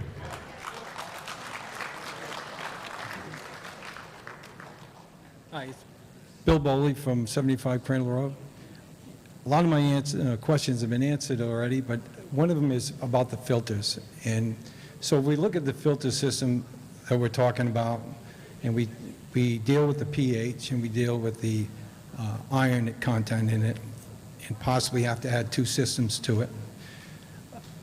Once the system's online and the wells are starting to come offline, and my well is set at my well level at 422 based on so many gallons, that's where my maintenance schedule is going to be. Once those wells come offline and that plume starts to come down and increases possibly the levels in that well water I'm drawing off, how do we monitor that so that we know we don't have a premature breakthrough before my maintenance period's up? Yeah, so specifically if you're on a treatment system, and I think like you were talking about there, I think where you're at, if you said wells are coming offline, you're likely going to see your contaminants go down, right? If there's any wells between you, I know you're pretty close to obviously where we have the highest issues right now, but every time what we're saying is part of, your maintenance would be is when you change out your filter, basically, you want to make sure to test it to make sure that it's working and doing its job. But there'll also be recommended guidelines in there, and I think the private well program would talk about this, depending on your PFAS levels. If you want to take a sample before the filter at that time, you can see if the levels are trickling down, obviously that helps with as far as your maintenance, that you're going to have breakthrough longer. But if it's going up, then we're here, we're not going away. We can obviously advise you, if you think. But if that plume is being drawn down from all the wells that are still active, it's got to draw that to it, right? If there's no more wells drawing from above, it's got to draw down. It has to, right? Well, what I was saying earlier with as far as if we're putting on folks, like if there's a water line extension and all those homes that are in that red area, can you go back to that other map for a sec?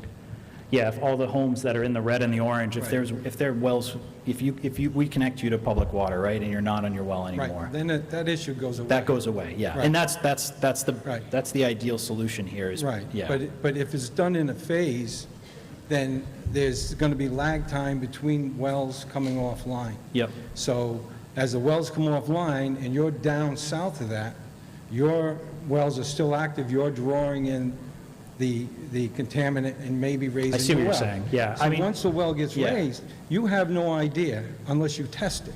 Yeah. So, and the only way you're going to test it is based on the maintenance schedule that you did on the old level in the well when Yeah. you put the system in. So how do you monitor that?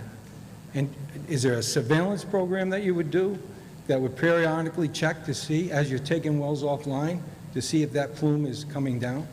So one thing I will say is this stuff, it's likely been in the aquifer for a while. The concentrations aren't going to change that rapidly over 6 months or a year. They're going to be pretty stable, believe it or Even not. with that water being drawn down by every well that's Yeah, south? well, the other thing you got to think of, and that's what I'm saying, if there's wells between you and the highest reds that go offline, you think of it, the best analogy I can make is like with baseball, right? Like, if you got someone throwing from the outfield to your well, you're at home plate, if you have a cutoff, it's going to get there because you have help getting it along the way. You have all these wells that are drawing in between you and pulling it further and further and further. If you get rid of everything in between, you might not be able to reach, and you might not, that stuff's not going to get there as easily. Okay, so, because I looked at the Burrville Yes. study you did, Yes. and that was one of the concerns about, as it came, it migrated out. Yeah. And then the other was that they found that the Mapleville Fire Station was the source point. And then you look at the numbers that they had, I think 216 was the highest.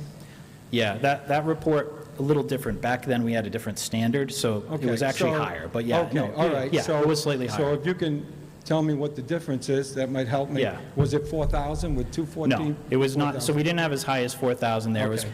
but what I can say with the Oakland Mapleville one, and I wish we had a figure up here, is half that neighborhood was on private wells, half was served by a Exactly, it was on private. a public yeah. well that served. The ones that were on private wells, we had a bunch of homes who elected not to connect, right? Right. And those homes, the folks who decided to keep their wells, I get reports every year from that. The folks who decided to keep their wells that were on that end of the neighborhood, back then we were talking about 70 parts per trillion being our standard, then it was 20. Some of them were above 20. We were worried it was going to stay above. It's trickled down since. So basically, the plume stopped being pulled in that direction by all those people. Even there's a Right. few wells left, it's not enough to draw Okay, it. but we have plenty of wells that are going to go south that aren't going to come off, right? The wells go down, all the way down as far south as you can, because there's no town water. So- Yeah. So. But those may gravity- not have an influence on those. Yeah, Gravity tells me that it's going to come this way. So then the next question would be, what is the benefit of that filter if, right now, in my house, I can wash my clothes, I can take a shower, I can water the grass, everything goes through the septic or on the grass, it goes back in. The only way I'm filtering that water now is by drinking it. I become the filter, Yes. right? Yep. So We I don't want wouldn't- you to be the filter anymore. Right, That's why right. we're putting the system Well, on. and even with the filter, I wouldn't drink the water. Yeah. So what is the benefit other than I'm costing me to remove the contaminants from the well? And that's why we're not putting it on everything. Even when you put a whole house system, like we're not connecting necessarily all the outdoor spigots and everything because that would be too much of a burden on you as the homeowner to treat all that water. And if you opt for the whole house system, it's going to be your kitchens, it's going to be bathrooms, showers, sinks, Exactly. that's like that. Or if the undersink RO, if you're just concerned with, a specific point and less maintenance, and you just want clean water to drink and cook with, that's an option as well. But yeah, we don't want to put that burden on the homeowner and make you guys be doing the remediation. It doesn't make sense. Right, Yeah. and that's what it ends up, right? That's what we're really doing that. And by For changing. hopefully a very short time. Okay. Yeah, and then we can get a Well, water line. Yeah, yeah. it could be, how long did it take to get the water extension that was pretty close in Burrville to the 3 years, 2.5 years? Year and a half. Yeah, So- year and a half. So we're talking year and a half, maybe 2 years Yeah. of doing this. And if the levels increase, then we may have to change those tanks quicker, and then it costs more money, right? So like at your levels, I mean, I can say a year and a half, it may even last a year and a half if you were to test it, but we'd probably tell you, I think, I think I know what you're at, like maybe change it out at the end of a year. It will definitely take care of that at your levels. But we're going to cater our guidance to your specific levels in your system. And we built in a lot of factors of safety. That's why we're not, just giving you guys, we're trying to give folks systems that we can reliably say, this will do the job, because we don't want breakthrough to occur, because we don't have the funding, unfortunately, to test your water at a regular basis, sample after the tanks and do all that. But yeah, so we're giving you a system that we can reliably say, this will do the job for that duration, and then you just have to change out the media or the filters. Right. So if I was to have a chemical spill, I would call a company to come out and do the remediation on my property, right?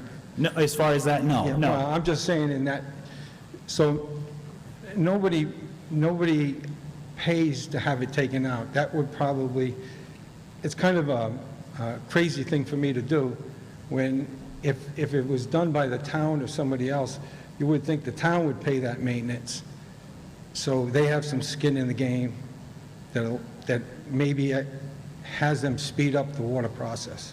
So that's all I'm getting at. It just, Yeah, I understand what you're saying. the filter just doesn't ring up to me. I know, That's what and I'm look, doing. the filter is not the best solution. It's the Right. solution we can offer, folks as an interim, but here, there is a better solution in Tiverton, and that is not the case everywhere. So that, like I said, that's the one positive here, is where the water line ends, and that if we're able to extend that water line to you folks, that is a much better solution than, like you said, maintaining those filters all those years. So, okay, so if we go back to Mapleville, after the contamination was done, was there any cleanup at the fire station, any kind of remediation to the station? No, what we found at the fire station, and what often unfortunately is the case with Pfa'S, is there was a lot of soil samples taken, there was a lot of work done, and there was no smoking gun, here's the source area, this is where all the stuff spilled. What we think happened there was just either from truck washing or from a couple cans of concentrate spilling. It got down into the stormwater system. I think I saw something Yeah. that said there was maybe a leaking canister or a Yeah. leaking can.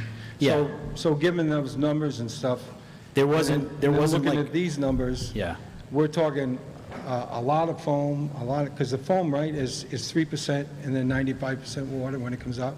Yeah. So that But chemical. it doesn't take much, believe it or not. So, I yeah. believe that. I Yeah. believe that, because, but if it doesn't take much and it's 216, then to get to 4,000, it has to take much more, correct? Believe it or not, no. So I'll explain the best I can as far as the AFFF versus what we're talking about here. So the standard, drinking water standard we have is 20 parts per trillion.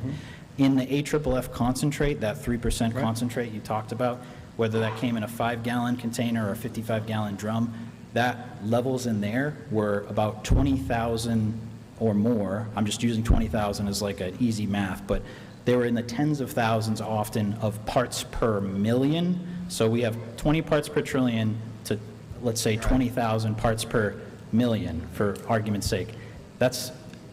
It's a billion times higher as far as that number.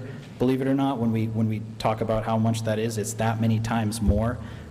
So a little bit of this concentrate can contaminate a lot of groundwater. Right, because it's really molecules, right? Yeah, individual. It's yeah. molecules. Yep.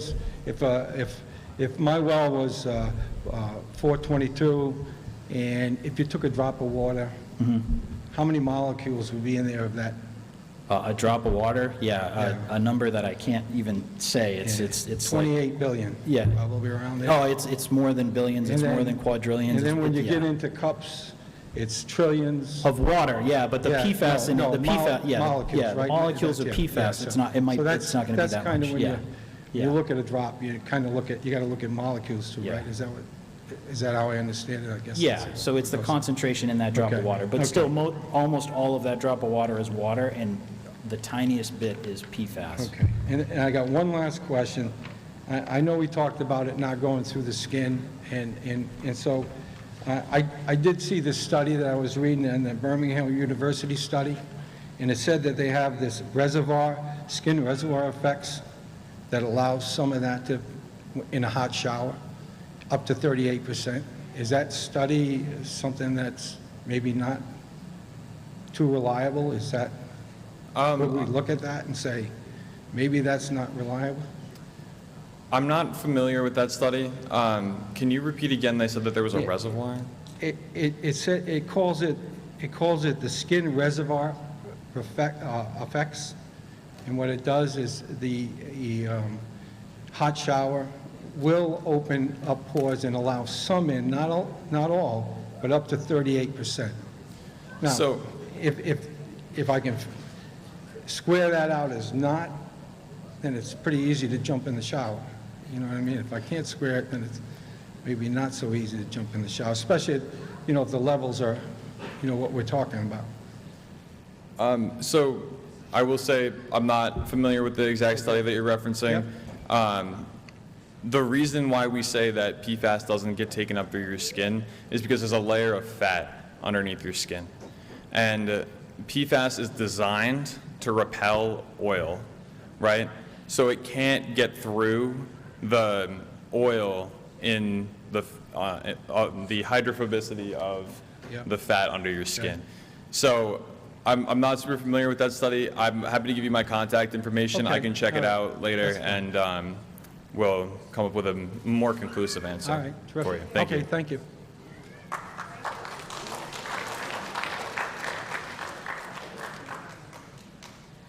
I'm not going to spend a lot of time on that, but I would also, I had a lovely conversation with Isabella today, but as we discussed, and as you've discussed, this is just being studied now.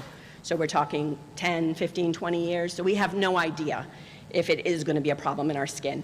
And if my skin is my biggest organ and I'm standing in a shower and I've lived in my house since the 80s, and we have no idea, and my house is in the red, and for all of you who don't know, this over 1640, I finally got my results a month later.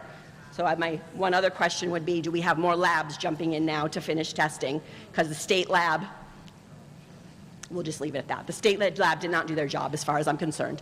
But if you're telling me that, nope, it doesn't come in my skin, and I know that there's no data saying that it does at this moment, I'm not convinced that down the road that's not going to change. So I'm not going to get into my shower, and I'm not going to wash my clothes. I live in that area. I can't get a filtration system. No one has talked about that today. So the people in those over thousands cannot, or excuse me, 1,500, I don't know the exact number, we cannot get a filtration system. So I would like to know, I'm not waiting a year and a half for a water line. The houses, especially those two, and I'm not going to disclose their numbers, they're my neighbors, that's their business.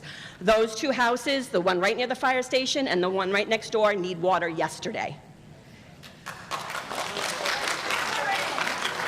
So, and again, I want to make another comment, because I know it was brought up about the sign-up sheet. The town does not know your numbers. I mean, I'm happy to tell you. And I'm glad you did. I'm glad you did. So 1740. So, and again, so with that, then this way we can work with you, because now we have to have that one-on-one contact. All we have is a list, but we have no numbers. This is the first time that we've seen this map, Yes, and I'm I sure most of the understand people in this room. So now that we know who you are, please let us know so we can work with you. So if you want it, like I said at the council meeting the other night, we have arrangements with businesses in town, laundromats, water delivery. Let's get you through the year and a half the best that we possibly can. And I guess that's I have more questions. I'm sorry, everyone. I know it's been a lot of questions. So the year and a half, I understand, you know, we're not getting all the way down Cransville Road tomorrow, but I don't understand why we can't get, I mean, the fire hydrant is right there. Why can't we at least get, And I don't think it's going to be a year and a okay. half. And I'm not trying to say my house is any more important than anyone else's house, but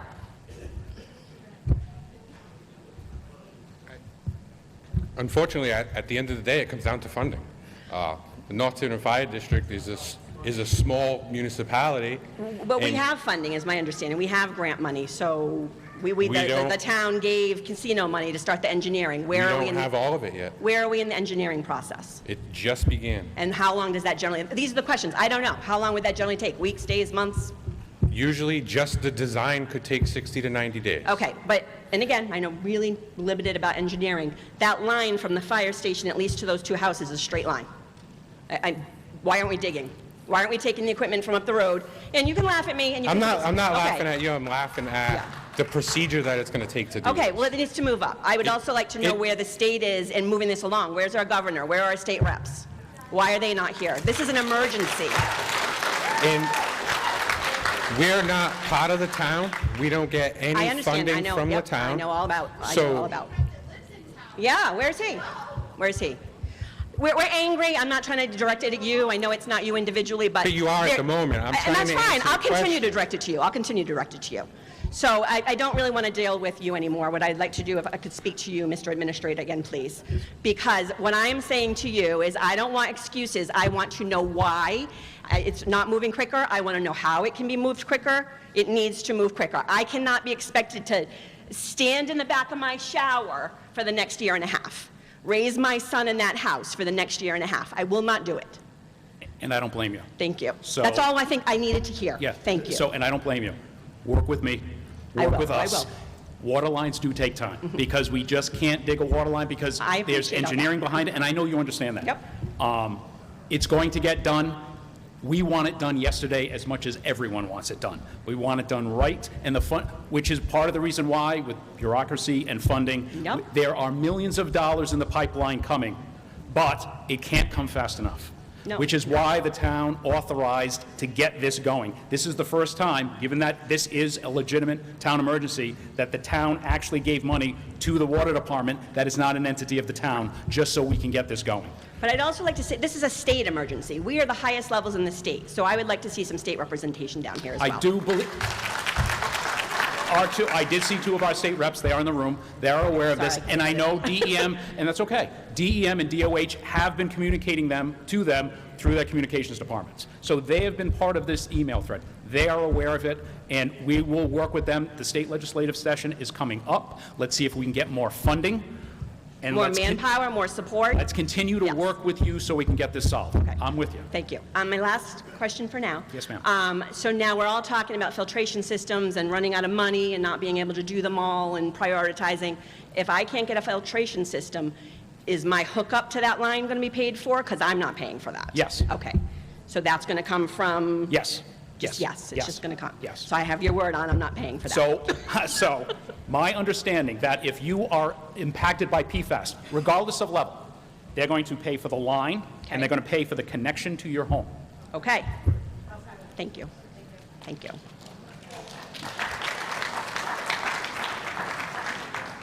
I think all my, hi, I'm Heather, by the way. 775 is my level. And I think all my questions have been answered, especially from this woman here, because my level is so high. I do want to say I've had major skin issues throughout the years on my scalp.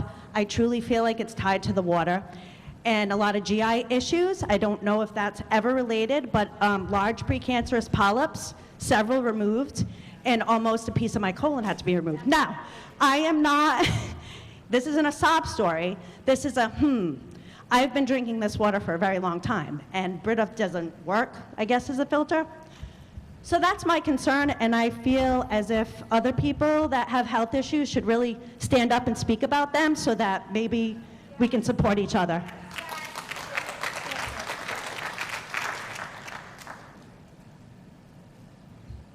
Hi. I have a well just north of that map, right above where it says RI, that I'm about to have privately tested. Is there anything I can do to make that data useful to you? So, how are you getting it tested? There's a lab in Providence. Yep, so the Department of Health lab? Yep. Yeah, I think that's Yeah, it. and you said you're just above, See where it says RI, very top of the map? yep, Tiverton, all right, Just yep. above that, a little ways. Yep, yeah, so, I mean, obviously, that's your data, but if you want to share it with us, I mean, that will be helpful. So I And could if just email it to you with some GPS coordinates? Yeah, just with your address, yeah, I mean, if you'd like to, that's fine, that's obviously voluntary, Yeah. but if you're right outside where we're testing, we may even be contacting you soon, because we are moving in that direction. I don't know how far north you are, but similarly, we're going to be doing the same thing, try to get green all the way moving up in that direction. I want to move quickly. So. Yes, yeah, but no, you can absolutely do it yourself. So just, I'll get the data later. Yes, yep. Thank you. Hi, my name is Denise Miller. We're talking about the wells and what to do to rectify them. But my concern is the long-term effects. I'm a military veteran. My husband's a veteran. He's also a firefighter. We are very, very, very familiar with PFAS. It causes cancer, digestive issues, skin issues. PFAS and AFFF was added to the toxic exposure list for military veterans. They are service-connected if they're known to have it. There's a blood test out there that citizens can get tested. Have you notified the people in the red?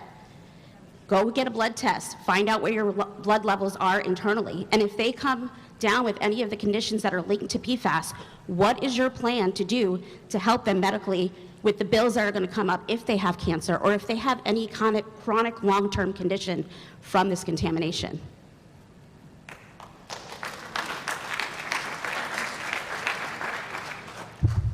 I don't know. I won't lie to you. I won't stand here and try and assuage you or insult your intelligence. We just found out about this a little over 6 weeks ago. And I understand, and thank you for your service. Thank you for your husband's service. I know this is scary, but we're taking this in phases. That's why we're here tonight. So I don't want to, again, insult you saying that, oh yeah, we're going to take care of you. I don't know what we're going to do. Right now, what we're trying to do is identify who's impacted and get them on clean water. Right. And then what happens in the future, we're going to have to take this a day at a time. Right, and I think you really should notify them that they can go to their Primary care physicians? doctor and Yes. get a blood test. Yeah.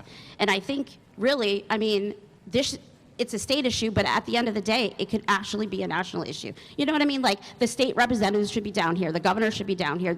Like you said, we are the highest levels in the state. I think about Camp Lejeune, years, and they're just now getting benefits from that contaminated water. This can't happen to this town. You're going to lose your town. Yes, ma'am. You know what I mean? So that stuff we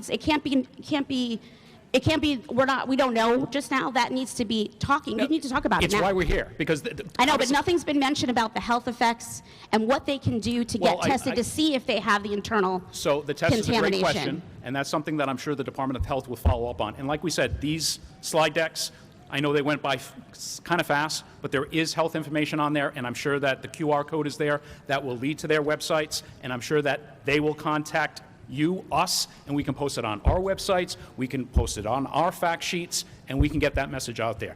This communication goes both ways. Right. So this is stuff that we take that information so we can act on it too. Right, okay, thank you. Thank you, ma'am.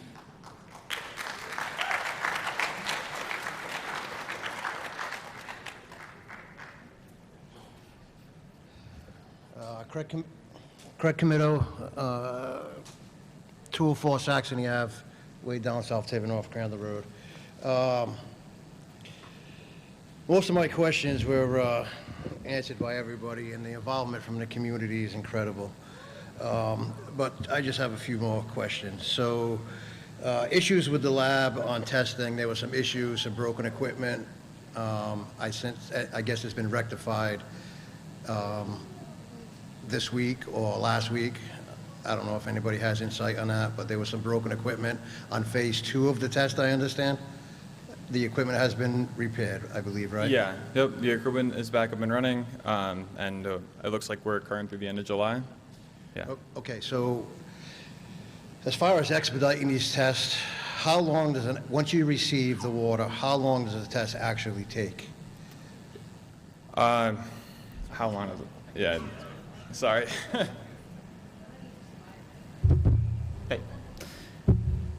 Hi all, I am for the Chief of Environmental Science of State Labs.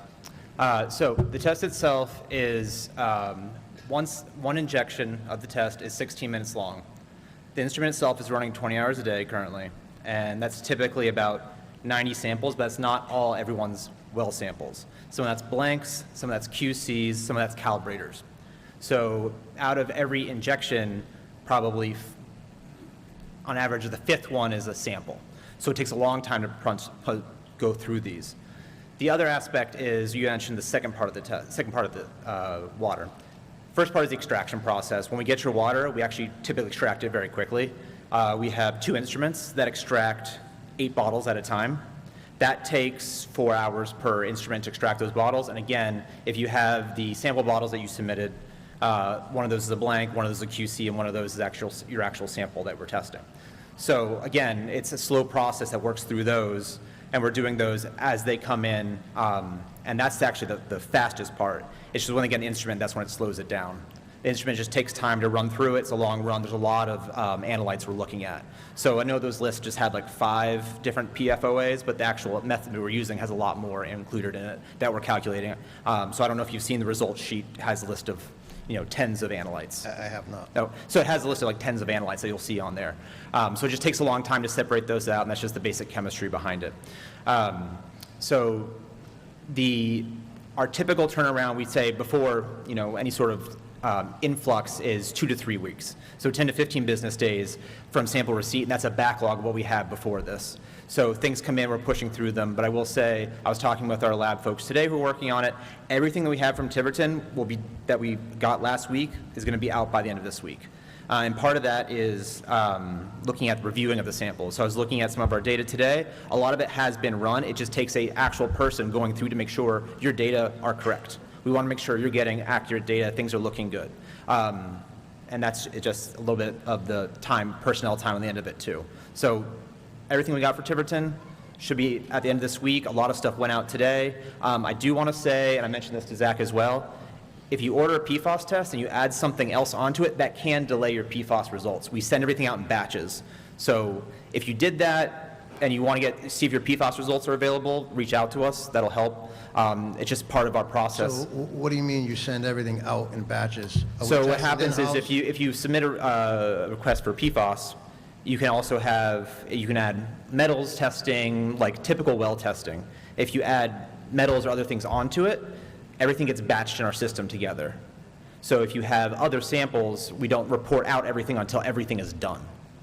So if you want your PFAS data, it can get held up by other data. Okay, but you're just talking about reporting out, not outsourcing testing. Oh, correct. Yes, we're just reporting out to you. Yep. Okay. So it seems like the process has gotten a little faster. Yes. In the last the instrument unfortunately had an issue with a valve. Because some people have been waiting months, and their results would be stalled, and somebody else they would get their results before the first person. So I'm just trying to figure out the rhyme and reason, and if we can expedite and get these done. The high results, what happens is, with the way we run the method, there's something called the calibration curve, and it only goes so high. As you see, these are really high levels that are outside of what we typically have. So we have to redo that whole sample. So we have to dilute it again. And that's we have several dilutions that we make in order to get inside that curve. So that person's sample is not deprioritized, it just has to get back into the process of re-extraction again to get that dilution back in there. So when it gets outside that curve, we can't provide a definitive concentration. So we can give you, yes, it's high, but that's not the result people want. Okay.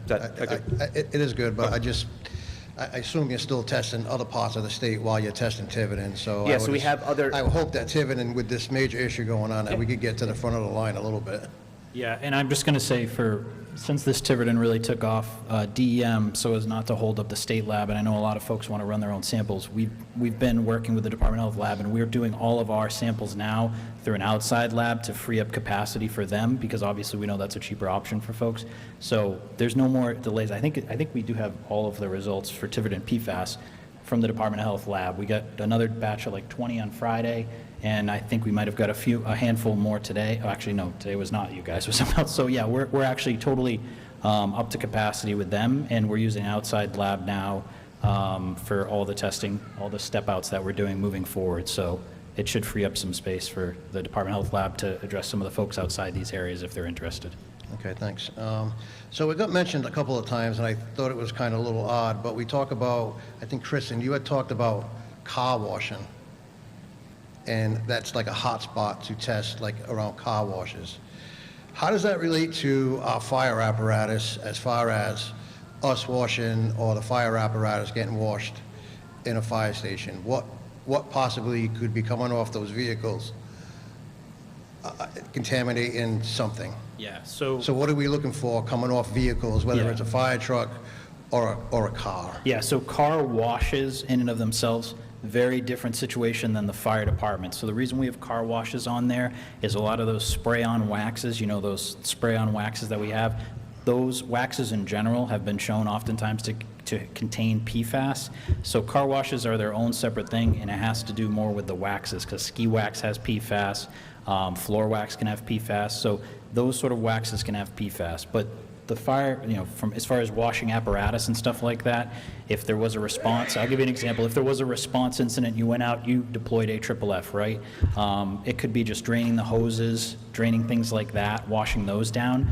That residual PFAS that might be on those lines, and I'm talking, this is back in the day, obviously not currently, that could obviously introduce some of that contamination into the ground from just, Okay, so it's not, some of the rumors that I'm hearing is that the fire trucks are coming back, we're washing them, we're contaminating the ground. So we're not necessarily concerned about washing vehicles at the fire station. No, at this point, I mean, yeah. I don't believe our fire apparatus, I think they carry it in 5-gallon jugs. There's Yeah. no longer tanks on the fire trucks, they just Yep. carry in sealed containers. Yeah, so if you're which is just putting a siphon tube in a 5-gallon jug, the apparatus themselves obviously likely isn't a significant source at all. Okay. Stainless steel tanks, that sort of thing. Yep. Okay, thank you. So I think you just mentioned about, I had a question about using different labs, but I think you just mentioned that you're using possibly other labs to get this going. Install of systems. I don't know if you addressed the question, but it seems like you only have one vendor that is installing systems into the houses. So if a person wants to get their own vendor or their own plumber, I understand how grant money works. Sometimes they're not going to cover that, but that's not a possibility to speed up the process. Yeah, with the grant that we have and the funding, the way it's laid out, we can't reimburse you if you did it on your own. We have to do it through our accord, and that's just, it's a federal grant. It's how it's written with EPA. I wish, it would have been set up that way, but we can't do it the way it's written out and reimburse you. So how many companies are installing? Is it just one? Do we know? So my name is Jonathan Alvarez. I'm a professional geologist. I'm responsible for your treatment system installs. Some of you have already met Addison and Mackenzie. Mackenzie lives here in town. Those two individuals, Addison and Mackenzie, are the ones that have been emailing you, reaching out. We have 5 days a week here in Tiverton, 4 days coming into your homes between 7:30 and 2:30 every day for your pre-installs and collecting water quality samples to help us design everyone's individual systems. And then Friday, up until last week, Friday was our plumber's dedicated day to work in Tiverton. As of last week, we now are working 2 days a week installing systems. The fastest systems that get installed are RO systems, the reverse osmosis systems. Those systems can be installed as soon as next week while we design each individual home's treatment system with the carbon. Okay, so everybody's getting their water tested. Now it's time to design your system. You're doing another water test that's got to go out. Correct. For a couple of weeks. 10 to 15 days. Another 10 to 15 days. And then, why can't we do all that? Use the first test on all the water that we're testing for all these chemicals and all. Why can't we use that test to do the install? Most likely they're going to be pretty close or the same. Yeah. No? Yeah, so no, the first test, we're testing just for PFAS. The subsequent follow-up test is for a bunch of different water quality parameters that could affect the treatment. And so we're not doing that up front because we're only sampling for PFAS first. If you don't have a problem, then that water quality, we just wasted a bunch of money that could be used for these treatment systems for someone who doesn't even need one. So it's unfortunate, the timing, the way things have to fall, but we don't know you're going to need a system until we get your PFAS results. And then if you're opting for the whole house with the carbon, we need that additional water quality data to help inform that installation.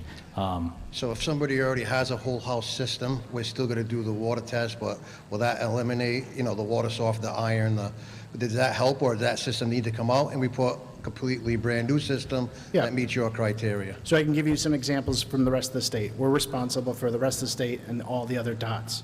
There are individuals that have no treatment and have really high iron and manganese, and those lead to water quality issues. They might be treated for PFAS and show no PFAS, but the water has an odor and color. There are individuals with existing pretreatment systems that have a book, it's being serviced by a maintenance contract, and that maintenance contract company has said, we got you, the contract, all these levels will be covered. Please install the system.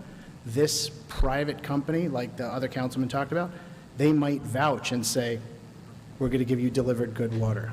So that's the variable nature where every individual homeowner needs a personal touch, not just I'm not sure if I'm understanding that. Yeah, so if you have a... What I'm asking is if my residence, I have never tested for PFAS, I have a softener in my house. Yep. I send my test out, I come back with PFAS. Yeah. Will you be able to use my system that I have for the high iron, whatever else is in my water? Do you maintain your system yourself, or does somebody else maintain it?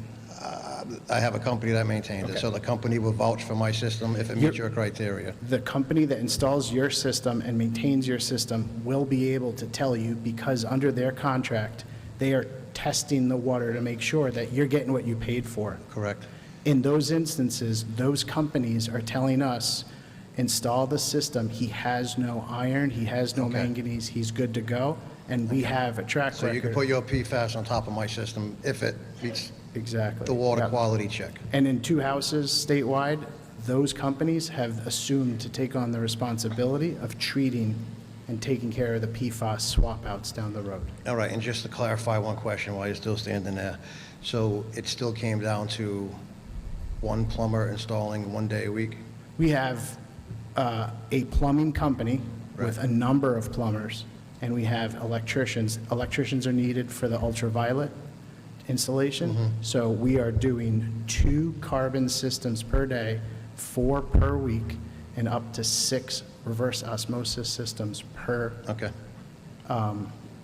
week. And per the grant money, that's the only company that won the RFP and the only one you can work with. We can't get a second company who followed the RFP.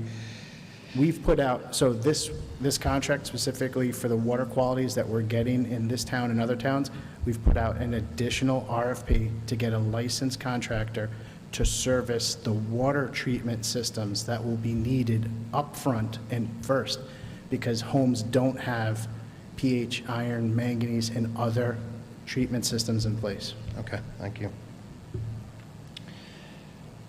Let's see, so that's my contract is. Moratorium, right? So I think we've been working with the town. I don't know if everybody knows, but I am on the town council, and I am pushing for a moratorium to stop, feeding water everywhere else where we need to take care of our residents. And so hopefully we can get that done. There's some legal aspects to that, but still going to be pushing for it. And the last thing I'm going to say is, for these houses that are in this immediate red zone, I don't see a reason. I've been told it can't be done. I don't believe it. I think we should have water lines running right now on top of the ground to feed some of these houses in these areas. I still think it can be done. I feel as though we have at least another good 6 months. It's not a difficult process to get these water lines in on top of the ground, get some garden hoses out, because it's a main, it's a trunk line, it's garden hoses back feeding, cut the wells, cap the wells. It's pretty simple to do. I just think it's either the town has to push for it. Me being on the council, I've asked the appropriate questions, but I'm being told it can't happen, we won't do it, and I really think it needs to be done. And that's all I have.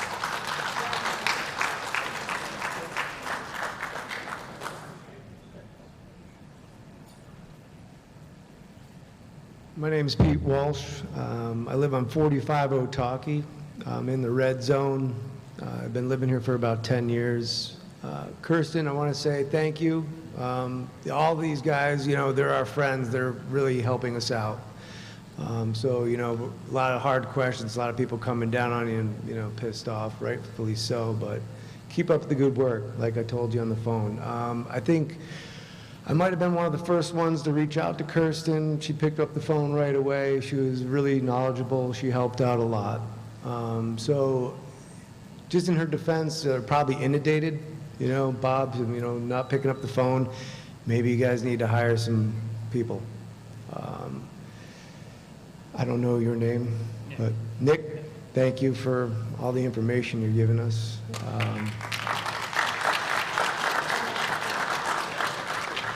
Dr. Zach, thank you. Still a lot more questions to be answered. I did have some skin cancer taken off my chest, so out there for health issues, I know what you're talking about. The stress of this is probably more damaging than the PFAS, honestly, emotionally, all this crap. I got a 6 and 8-year-old.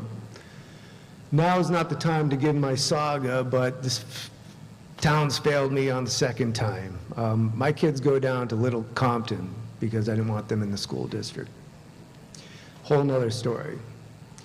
At the town council, at the town meeting yesterday, there was a hydrologist there. He offered to help. I don't know if anybody gave you any of his information, but he can help with maps. He volunteered. I don't. Does anybody remember his name? Who he's? Okay. There's a few that have come forward about, because I know one of the questions that came up, and maybe either DM can answer that, about the well levels and what the difference is. And I believe it was the council president that brought it up about having the geography figured out. So we are working. I know there's several people that have already approached me, several here tonight, that want to help out as far as just being able to be a good neighbor. But yes, sir. Yeah, We're on that it was nice for him to volunteer, and I just wanted to let them know that there's a hydrologist that's able and willing to help you. Anyways, that's my wife calling. Should I? Hello, I'm at the meeting. Couple of questions, and there's been some back and forth. You know, something about dirt and soil samples. You know, we don't eat that much dirt. My kids eat dirt. They play in it. And I brought this up in the town meeting yesterday. You know, the four corners there that's being torn up. You know, PFAS contamination there, yes, no. It was more of like just an alarm of like, you know, what the hell? Where's the oversight? You know, who's talking to who? You know, I get run around. It's not the town. It's not the DPW. It's the DOT. I stop there. Inspector says I can't help you. You got to go call someone else. I call up the line.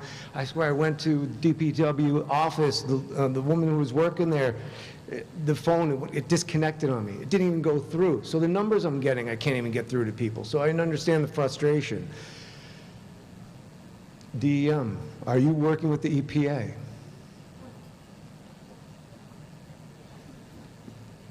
What we're working on with the EPA is that they're the ones that fund this grant in particular. That's the extent of our work with them. They tend to defer to the states when it comes to investigations if we're involved in those. So it's a lot of like, you know, a lot of pointing. We're not quite sure who's helping and who's keeping in touch, because I know the town was really frustrated that you weren't communicating with them. And how this all started, you went and tested the Victory Church. And so I was under the understanding that was just a couple months ago. President John Edwards said something about the HOA had, the Board of Health had a year ago. Like, it would have been nice to know this a year ago. When you guys got funded, I think it was in 2023. It would have been nice to know 3 years ago. You know, we knew about this stuff 10 years ago. It would have been nice to know 10 years ago, because when I moved into the house, first thing I did was test the water. I test the well. You know, do we have to check for PFAS? I didn't know that, right? You know, I don't eat off of Teflon. I don't like to drink out of bottled water. And don't take this personally. You know, the water district, you know, it tastes like pond water and chemicals. Like, it's hard for me to drink. And I know that's not you. You guys just distribute it. My other question was, now I'm going down a rabbit hole. I got my tinfoil hat on. You buy it from a filtration company. Where does that contaminants go? And what are they finding? I don't know. Some good questions. Maybe we could find out. I do want to talk to a couple of points that you made. Yes. One, the funding was just given to us about a year and a half ago. So we've been working on these investigations pretty much nonstop since that funding was awarded to us. And then once we got the information about the Victory Church, we did prioritize this site as one of the first ones to do this year because of that information. So I wanted to let you know that. As far as the Four Corners and it being a DOT project, I do have plans to try to reach out to the DOT to determine who is working on that project and make sure they're following proper soil They're procedures. almost done. All right, I got to go to my notes. I did forget my other notebook, so bear with me. Do you communicate with other states? Like, you know, there's a big thing going on in Merrimack, New Hampshire. They've been dealing with this for 10 years. Yeah, we do communicate with other states. So I'd mentioned that we got a lot of our information as far as our source investigation report. We've been in communication with other states pretty regularly as PFAS has become a problem and something to look into. So we have regular meetings with them. The Department of Environmental Protection in Massachusetts is aware of the situation, considering how close to the state line it is. They're doing their investigations on their side as well. So there is some crosstalk and learning and figuring out people's mistakes and not doing that. And, absolutely, yeah. And I'm sure every situation's a little bit different, because up there it was a chemical company and they're actually helping fund that, you know, so. Right, yeah, the difference between some of the investigations we're doing here are places where there isn't necessarily a responsible party ready and a parent that can address the contamination, and so we are using that funding to do the sampling ourselves. With this plume, and this is just my intuition, that like, my question is like, with your expertise, how long has that plume been there, and how long is it stretching out? Like, you can't really tell. Like, there's different depths. I know my well's a lot shallower than some of my neighbors, and so it's all over the place, you know. But it's there, and you know, my intuition or my common sense would say it's kind of creeping towards me. So it's just like my well's going to get higher and higher, I suspect. I'm not sure if that's a question or not, but maybe. Yeah, no.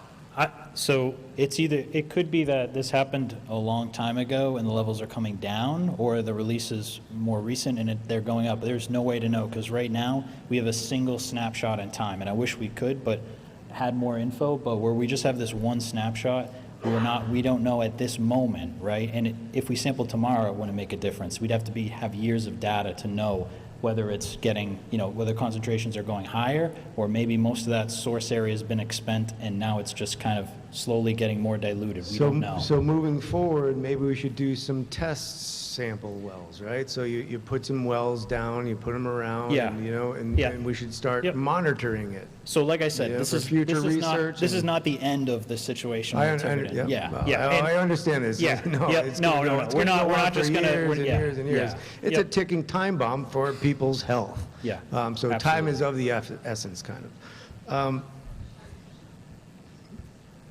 Yeah, no, absolutely. I mean, that's why we're trying to get the drinking water exposure under control, and obviously that's why we're here letting you folks know, and then also why we're doing all this sampling. And like I said, we're not done sampling in Tiverton by a long shot until we can reliably have a ring of green around this whole area and say, this is where we know the impacts are, and outside of this area, we put a big enough buffer on it that we feel comfortable it's not going anywhere else. Can we do a couple of things at the same time? I know you said, like, well, you know, we want to first get clean water to everybody, and of course that makes perfect common sense, right? Let's get the filters in place, let's get the water line, do all that. But can we also do a little investigative work? Can we do some soil samples? Can we test wells? And I'm not going to beat the whole firehouse well, you know, Yeah. but it's more of just, you know, why can't you just do both? And because you said that this might take years, right? I saw all those little dots in your map, and that you said this might take years. Yeah. So basically, you're saying it's going to take years before we even do any investigative work or find the source. Well, we want to make sure that, like I said, obviously, there's no other issues like Crandall Road out there. We're hitting all those other spots pretty much, like Kristen said, nonstop since last year. That's what we've been doing. That's been our focus, and this has been the priority. And I wish we had more, more funding and more ability to go after and do all these source investigations simultaneously, but the funding we have right now, this 13 million, this doesn't come across very often, and it's specifically for this drinking water. Sure. I know I just fixed this. You had a question about, are we working with the EPA, things like that, especially, and why can't we do lots of things at once and kind of do a multi-pronged attack? One thing I do want to note is that the EPA does not regulate or protect private wells, only public water systems. So there is nothing on a federal level to support private wells. There's no funding, there's no regulations, there's no structure.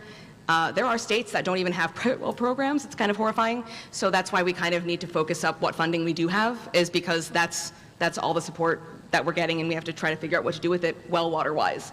I can't speak to EPA's support for things like soil and things like that, but private wells is non-existent on a federal level. Yeah, the funding is like, yeah. Mm. Yeah. Oh, yeah, please. Yeah. You can speak to the funding part. Yes, please. DEM mentioned getting the funding, and that was the first time that EPA had started offering the ability for this grant funding to go to private well owners as well. So previously, we've had this grant for even a couple of years. Before that, it was only allowed to go to public water systems. EPA recognized the need. I had leadership in the state also asking various PFAS meetings that we've been in, what can we do to help private well owners? And then at the next year, EPA started releasing this funding for private well owners as well. I'm Amy Parmenter. I'm the Chief Administrator for the Center for Drinking Water Quality at RIDO. I didn't introduce myself yet, but although private wells are not regulated at the federal level, they did recognize the need for private wells for this emerging contaminants funding program.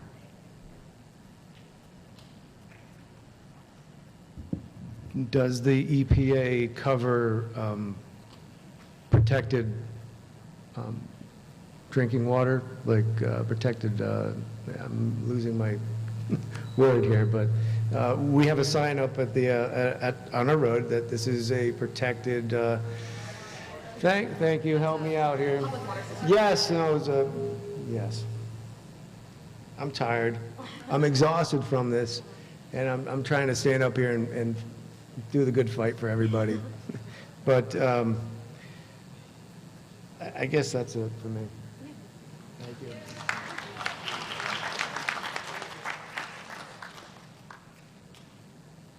Hi, I'm Colleen Gillis. I live off of Crandall. I'm in the 1710 area with you. I know you were talking about the waters and waiting for the list to come out, but we already have an area kind of defined. Can we just deliver water bottles to those areas where we have?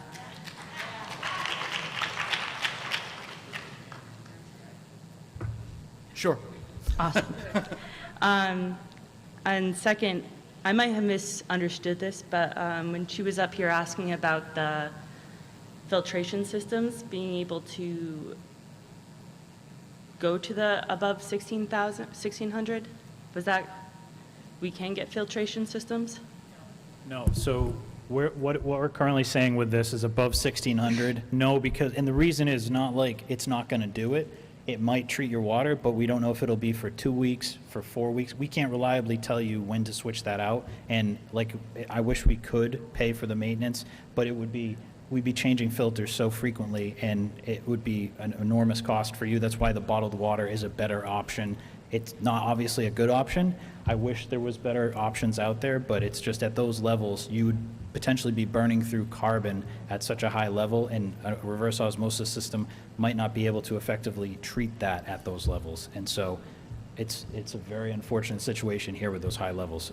I wish we could do more, but the bottled water, until that water line gets there, is the best solution for you guys. Okay. We were saying before about how kind of the filtrations would help further down the line. Wouldn't it be good to at least get like some systems in if people are willing to? as far as put a system on your house. Well, the thing is, and this is one of the downsides of like a filtration system like that, if you put a filtration system on your home, right, and it got expended to where now, you know, there's PFAS breaking through, that carbon can't absorb anymore, that carbon might start releasing some of those PFAS, and you end up with higher levels than you would have if you didn't even have that system on. So you have to properly maintain these systems and change them out when they need to be changed out. So it would only take out such a small amount. It's not going to help with the contamination that's already out here in this aquifer, because unfortunately, it's really high levels over a large area. It's a lot of contaminant mass, and however much water you're pumping through your house is not going to, unfortunately, make a dent in what's there. Okay. And for the Victory Church being tested, when I was on the phone with the DEM, they did confirm it was a year ago.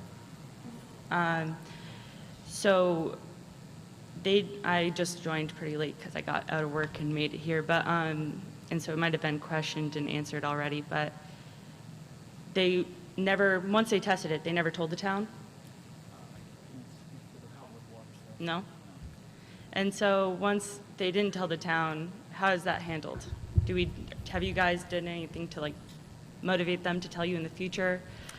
So, I said this, so kind of break down the timeline. And I know it has been explained, and I don't want to speak for DEM or RIDO, because the church is a public water source, so they're required to get their water tested. Sure. So then the PFAS was detected. Sure. And then DEM has a PFAS program. Sure. So they started testing in that area around that public water source. Sure. So, and because they started testing, again, the Victory Church, and then, I can only speak to like this spring. And then with the timeline of how long it took to get the PFAS tests, we started getting informed from you folks, because tests started coming back, people were knocking on doors, and then that's when we made the call to DEM, and we had the first call on July 1st. But since July 1st, we've spoken basically every day. So, and this is where, obviously, this has become like they've said, the highest rates in the state. I'll speak for the town. Again, I will not speak for DEM or RIDO, but clearly they're here. They're going to stay here. And I'd like to see this as a better example of the state, because this is going to happen again in the state. And I think we as a state, and at least as a town, have not experienced something to this level. So this is kind of, we're all learning as we go along. And one of the things that we want to do better, at least from my position, is communication. Great. So my kind of question was more, have you guys established a better communication for Yes. future? Yes. Oh, how have we? Yes, to prevent this. So again, everybody's here. No, I mean like, so the testing down in Four Corners for the other firehouses, the people around it, are they also notified right now to come to get water, that they're also not part of this group, but they're potentially part of another big group? Sure, that's a great question. So what we want to be able to do is see who's eligible for water. Eligible? Sure, but we were all eligible, but we weren't told till months later. Right. But these people, But the we wanna town give didn't them know better- you were Okay, or were not not town, eligible. But now the town has a better communication. Yes, ma'am. Are we starting that? Yes. That's why we're here tonight. Okay. But from my parents, my dad over there only came for me because I was going to be late for work. Sure. He's later down Crandall. He was told he should not have to test. It's not going to be covered because they're clear. But I don't know if anybody else feels that way, that they missed this meeting. And if they do, so this meeting's being broadcast, telegraphed, and it's out there. We've code red. The police department has gone door to door. DEM has gone door to door. This is going to be on Channel 12, Channel 10, all over the place, all over the place. And again, do I agree with you? Is that enough? Maybe not. Okay. So this is where we need to continue to get that messaging out there. So, and you're here tonight. So, and that's Because I'm in the red. Well, and also what I mean by that is, one of the issues when it comes to a community stuff, have you called the town? Have you called DEM? So it's my fault if I... No. I'm not saying it's your fault. Okay. What I'm saying is help. If you have a question, give us a call so we can help you. There's no blame here. People have given communications and been told, don't worry about it. Unless you're contacted, we'll contact you. I've talked to people in Tiverton who are concerned, who are on the edge. Yeah, so what we're trying to tell people, and I'm sorry if that was miscommunicated, is, you know, unless you hear from us, like, we're specifically looking at this source right now.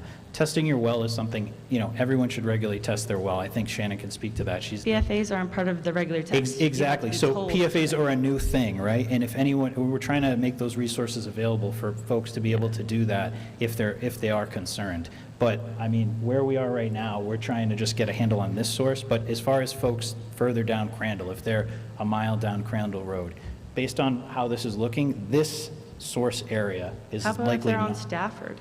Yeah, so we are currently. don't know, that's just on the we other sampled up, side. no, so I know you got here a little late. So this map right here is just for the results from the 60 homes we have. We have 60 more results up there, and that's why it's gray. It's not because we're not sampling them, it's we don't have the results yet. But if it doesn't look green up there, if we don't have that thick green lens, we're going to keep going. Okay. So we are going to do that. And we need a thick green lens at the bottom too, and right now we can't say that. So we're going to wait for all that data to come in and figure out what's going on. And then we're going to step out if we need to make sure we have everything from this area. But as I said, if you're a mile down Stafford Road, this plume from this specific source area is likely going into the pond before it's ever getting to you, or it's not going That's down not that far. better. It's not better. No, it's not better, but we don't want folks drinking those red levels. That's the issue. I know it's not better. Obviously, we don't want this PFAS there at all, but it's there. We have to deal with it as best we can to mitigate the exposure to folks drinking it, because that's first and foremost how you're going to be exposed to it. Mm-hmm. Kind of off of that, this question's for my dad. Watering your plants, and for the people who will be in the filtration system, when you water your plants, it's the external water. That's your garden. That's where your vegetables are. Is that going to be, would that affect your vegetables? I assume it would. With this water, yeah, I think Zach answered that earlier. Yep. So, And chickens. yeah, Our farmsteads in Tiverton. so your question about fruits and vegetables, unfortunately, the science is not great on this subject. So I can't give you a good answer right now on that. And that's just simply because the science isn't there to quantify the uptake of PFAS into plants. And I'm sorry I don't have a better answer for you, but that's the state of the science right now. I guess off of that, my sister and me have been looking into stuff to kind of flush PFAS. One of them that we found was kimchi. Is that something you've ever heard of? To flush PFAS from your body? Heck yeah. That is not something I've ever A heard of. lie? I'm sorry. Yeah. Yeah, I'm sorry. I have not heard of that. Okay. And I would be, and just to be clear, like I would be doubtful that that will flush PFAS from your system. Okay. And that's everything. Thank you.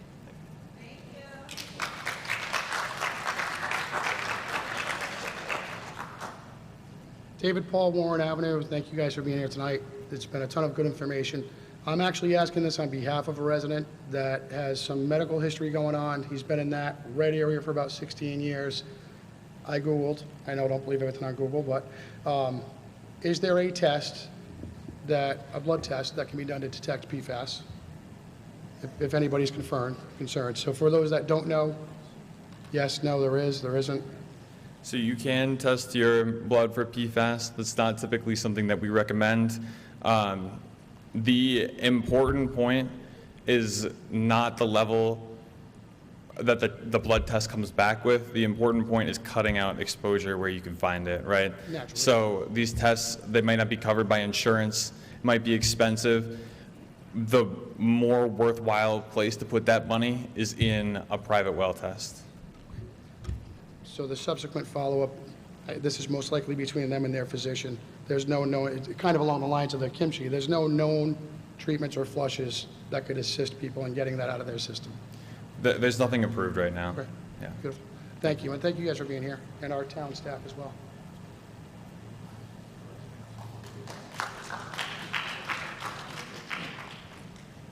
Tom Shottle, Presidential Drive.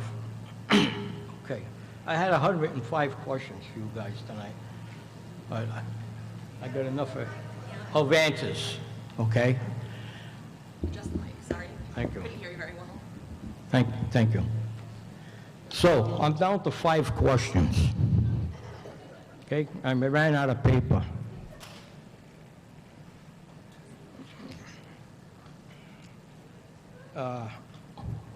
Do you have a ground zero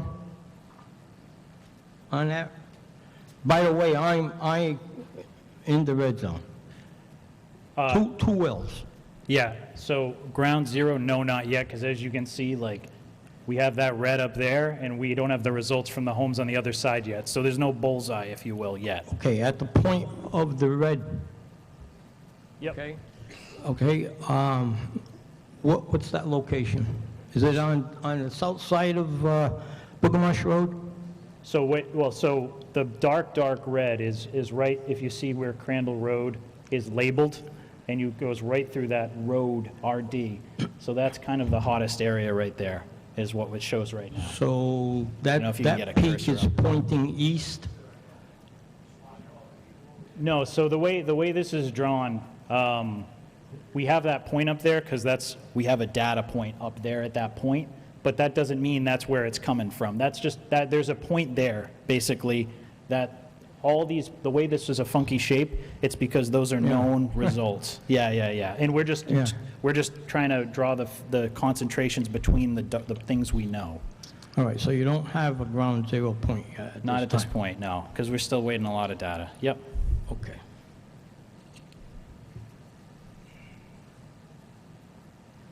Okay, why all of a sudden, bang, we're getting hit with this? And yet, the top of it all, we have the worst affected area in the state. All of a sudden, we get smacked with this, and it was like zip it up for a while. And then all of a sudden now, it leaked out, and bing, here you guys are tonight. No, so we're not saying that this just happened. We don't know when this happened, but we just began sampling around all the fire stations in the state last year where there's private wells, because this is a possibility that we obviously are worried about, and that's why we're doing that here, because we want folks to know if they're in these areas. We want to be able to sample them and give them, a treatment system that'll take care of it if we find this, which unfortunately the case here in Tiverton, we found it. But, 10 years ago, no one was sampling for this at all, and most private labs couldn't even run these samples. There was no approved methods. This is just something that, like a lot of things, we find out decades after using it, it's problematic, and then we start looking for it, and we're finding it in places that, unfortunately, we don't want to find it in folks' private wells. Right. Okay. Earlier this evening, you had said that you guys go out trying to find an area to test for the Pfa'S that hasn't been farmed, hasn't been any houses, okay? And you said something. It's been raining down on us, right? Where's it coming from? If it's raining down on us, where's it coming from? Unfortunately, it's from factories that were producing it for decades and decades, so it gets up into the atmosphere from places that are using it, and it's called wet deposition, but yeah, it's basically, think of it like acid rain that comes from factories and stuff like that. Similarly, like I said, every inch of topsoil in the state of Rhode Island, if we were to take a sample of it, there would be detectable levels of PFAS. And it doesn't mean it's bad, like at those levels, but it's there. It's there. It's there. It's pretty much everywhere globally. The sad thing is, if you want to find water with no PFAS, you got to go to a glacier and melt a piece of a glacier off that's been there since before it was made, because this stuff just went everywhere. Okay. Thank you for that answer.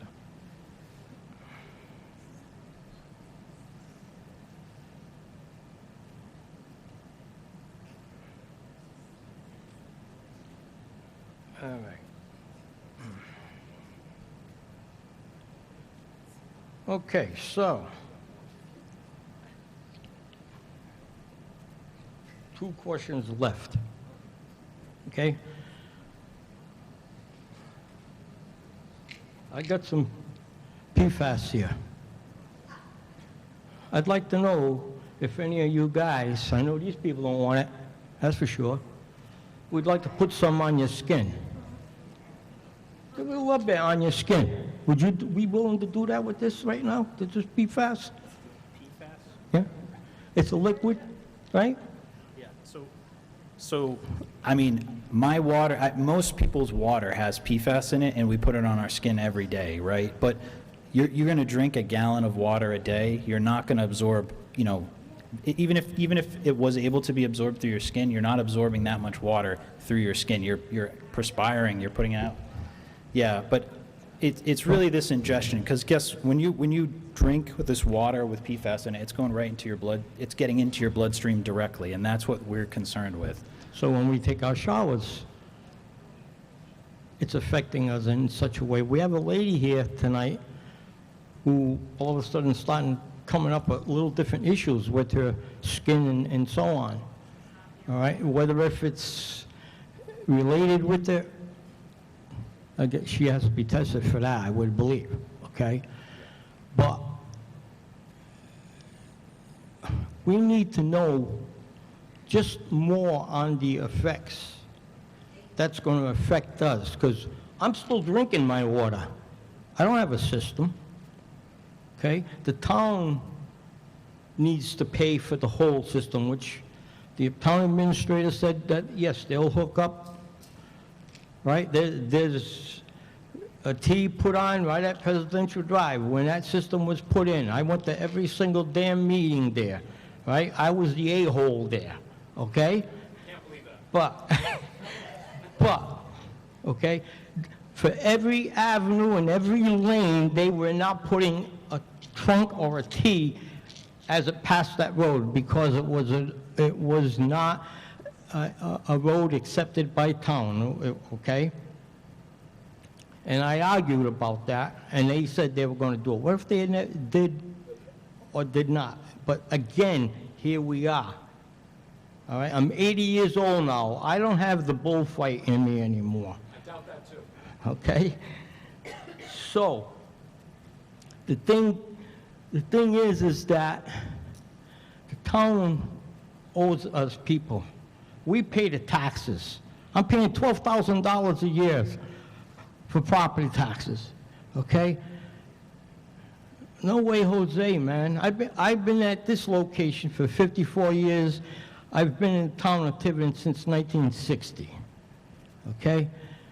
And this was a beautiful town. Still is.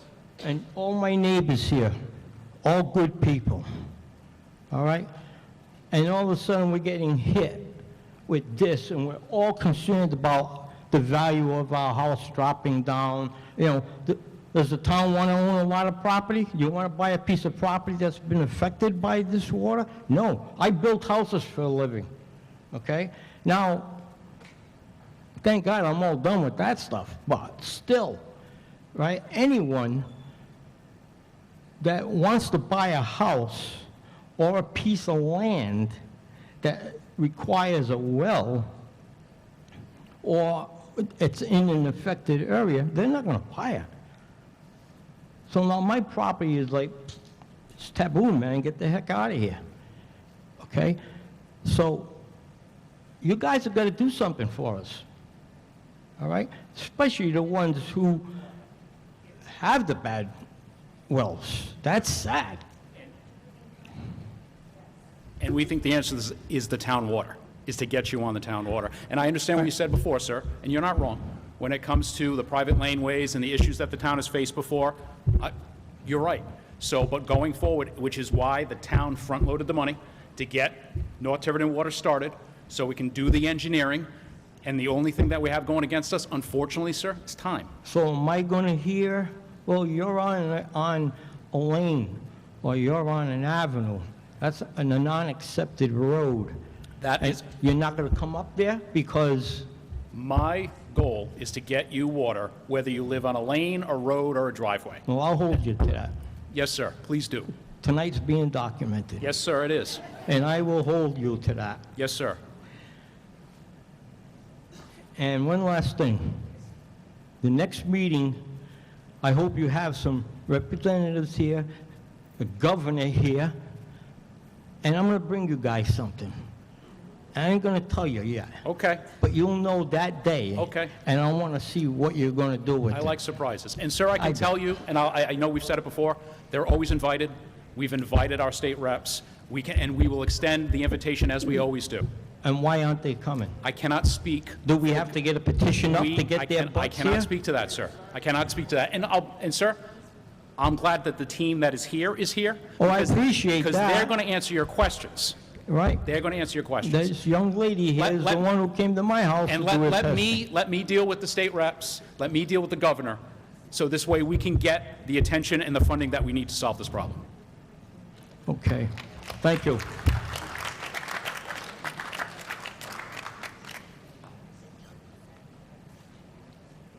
Hi, Meredith Mucci, East Road, Tiverton. And so I have a couple of questions. One, the town water, I'm presuming by the presence of the gentleman next to you, but please stand Yes. up, that this would be coming from the North Tiverton, TWA.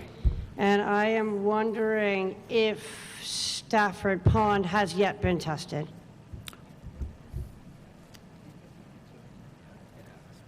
So there's some data in one of my slides, if you want to look, but the public water system has been tested. The levels are below the MCL. All right, and even in the, so what happens with these ponds, probably everybody knows that they're kind of dammed up and they begin to fill with silt and they get shallower and shallower. So there's a lot of ground in there.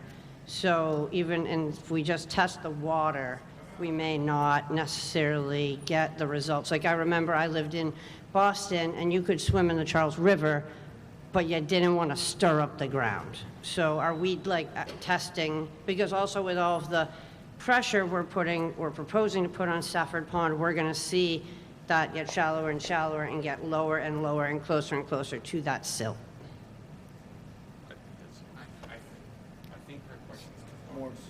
About Stonebridge. I've heard this question multiple times, and I don't have the answer because I don't control Stafford Pond. Okay. I think people are looking for an answer to if the water has been tested before it's treated. So all the samples from the water districts is after it's come through the treatment plant. Is that what you're looking for? I know I've had this question multiple times. No, but it's not necessarily what it's asking, but maybe it is the more relevant question. To Because- me, I'd want to know if the pond itself, but the fact is if the pond is contaminated, and we don't know it, but the water you're pulling out of it after it's treated is not contaminated, See, then... that's the answers that we have. Okay. All right. All of our tests are after it's treated. Got it. I don't know if there is a sample from the pond as raw water. But Stonebridge is directly from Stafford Pond, right? Stonebridge is directly from Stafford Pond, and I know that they test it after treatment. I don't know I know they do some raw sampling to get the quality first, but I don't know if PFAS is one of those. It's after treatment. So they're only after treatment. Okay. That's what I'm wondering. I don't know if we did. Yeah. I mean, So, you're paying I attention. do have pamphlets here with me tonight that they had posted up a section of our CCR report. Our full CCR report, which is our water quality report for the year, it lists the PFAS levels for Stonebridge, Fall River, and North Tiverton, since that's all of our water. All of that is in the pamphlets that we have here if you want them. Excellent, I'll grab one of those. And I'll just add, I know this map looks bad and the levels are high, but this is water that's down in fractures in the rock. It's not a huge volume of water compared to something like a Stafford Pond, which is billions of gallons. So, that level I think came out as highest as maybe, it's low single digits is the water coming from most of those sources. And and that's a huge volume of water. So even this is not likely to make much of a dent in like a Stafford Pond. I know it looks bad, but it's just what's down in the rock. Understood. And this is a slightly different subject, but I'm just going to throw this out here while we have the Department of Health here. I don't know exactly who to look at with that one, but I would love you guys to go do a deep dive at the Stonebridge Fire District Water Treatment Facility. Go ahead and just dive in on that, because there's a lot of concerns in this town, and from people who have access to some of like actual intimate knowledge that I won't speak on behalf. But anyway, moving on. So I appreciate that you guys are looking for the hotspots. I think it's super important. I appreciate that. And my friend just told me that 30 years ago, that Victory Church was a restaurant that burned down. So, all right, you already know that? So, yeah, we know it was a restaurant, but I mean, as you can see from this map, I mean, Victory Church, their levels were at like 100, so it looks like it's probably coming from somewhere other than that. Yeah. Okay, cool. But I think the issue may be bigger, and again, thank you for suggesting that all of our leadership be at these meetings at the city, state, town, whatever levels, because, okay, shorter term, like, is there any recourse? Like, was there any accountability for the fact that we weren't told immediately? Like, as soon as somebody knew, whether it was Department of Health or DEM or Victory Church or the Water District or anybody else, like, to me, that seems like information that should have been shared, not just because you care, but because, like, legally, you should have to share that information. So, A, I'm wondering about that. And then B, we need the money to fix the problem as best we can, and we're worried about being able to afford for everybody to have clean drinking water. And somebody made a lot of money producing this chemical. They are still spraying it on our national forests to prevent forest fires. It's gross. I said at the town council meeting last night, it's actually like against national security for a state to ban this product as a state.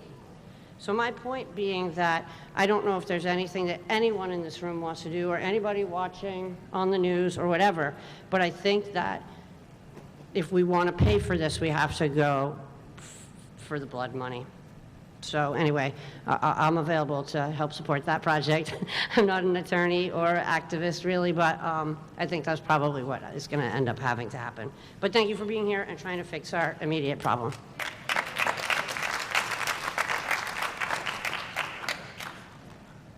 Sarah from 4 Lane. I'm a little nervous talking in front of everybody, but I want to talk about cancer screening. I have very high incidences of cancer in my family, and I was able to go to the Yale Prevention Clinic, and it's changed my life because the genetics get me screened exactly where I need to go, what I need to do, and when I need to do it. And I feel like that information doesn't get out to people, that if you have deep incidence of cancer in your family, you can hit the Cancer Prevention Clinic, advocate for yourself, and there is a preventative process to take away some of this fear. And I would just like to see that information out there more, that genetic testing can really help a lot of people with their fears about cancer.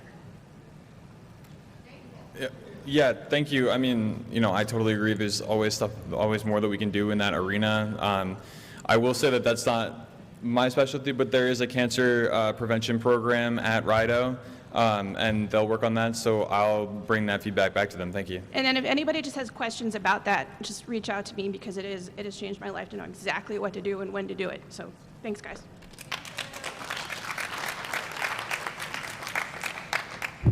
All right.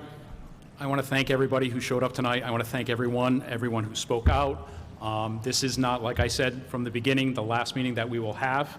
But continue to talk to us, continue to talk to DEM, to RIDO. My thanks to the DEM team, the Department of Health team from coming out here. We're looking forward to solving this issue. It is not going to happen overnight, but we are going to do it with your assistance. So thank you so much. I know there are probably some people that don't like public speaking, but if there's something that you want to come and approach me or DEM and DOH before they leave, please do so. Have a good night, everybody. Thank you.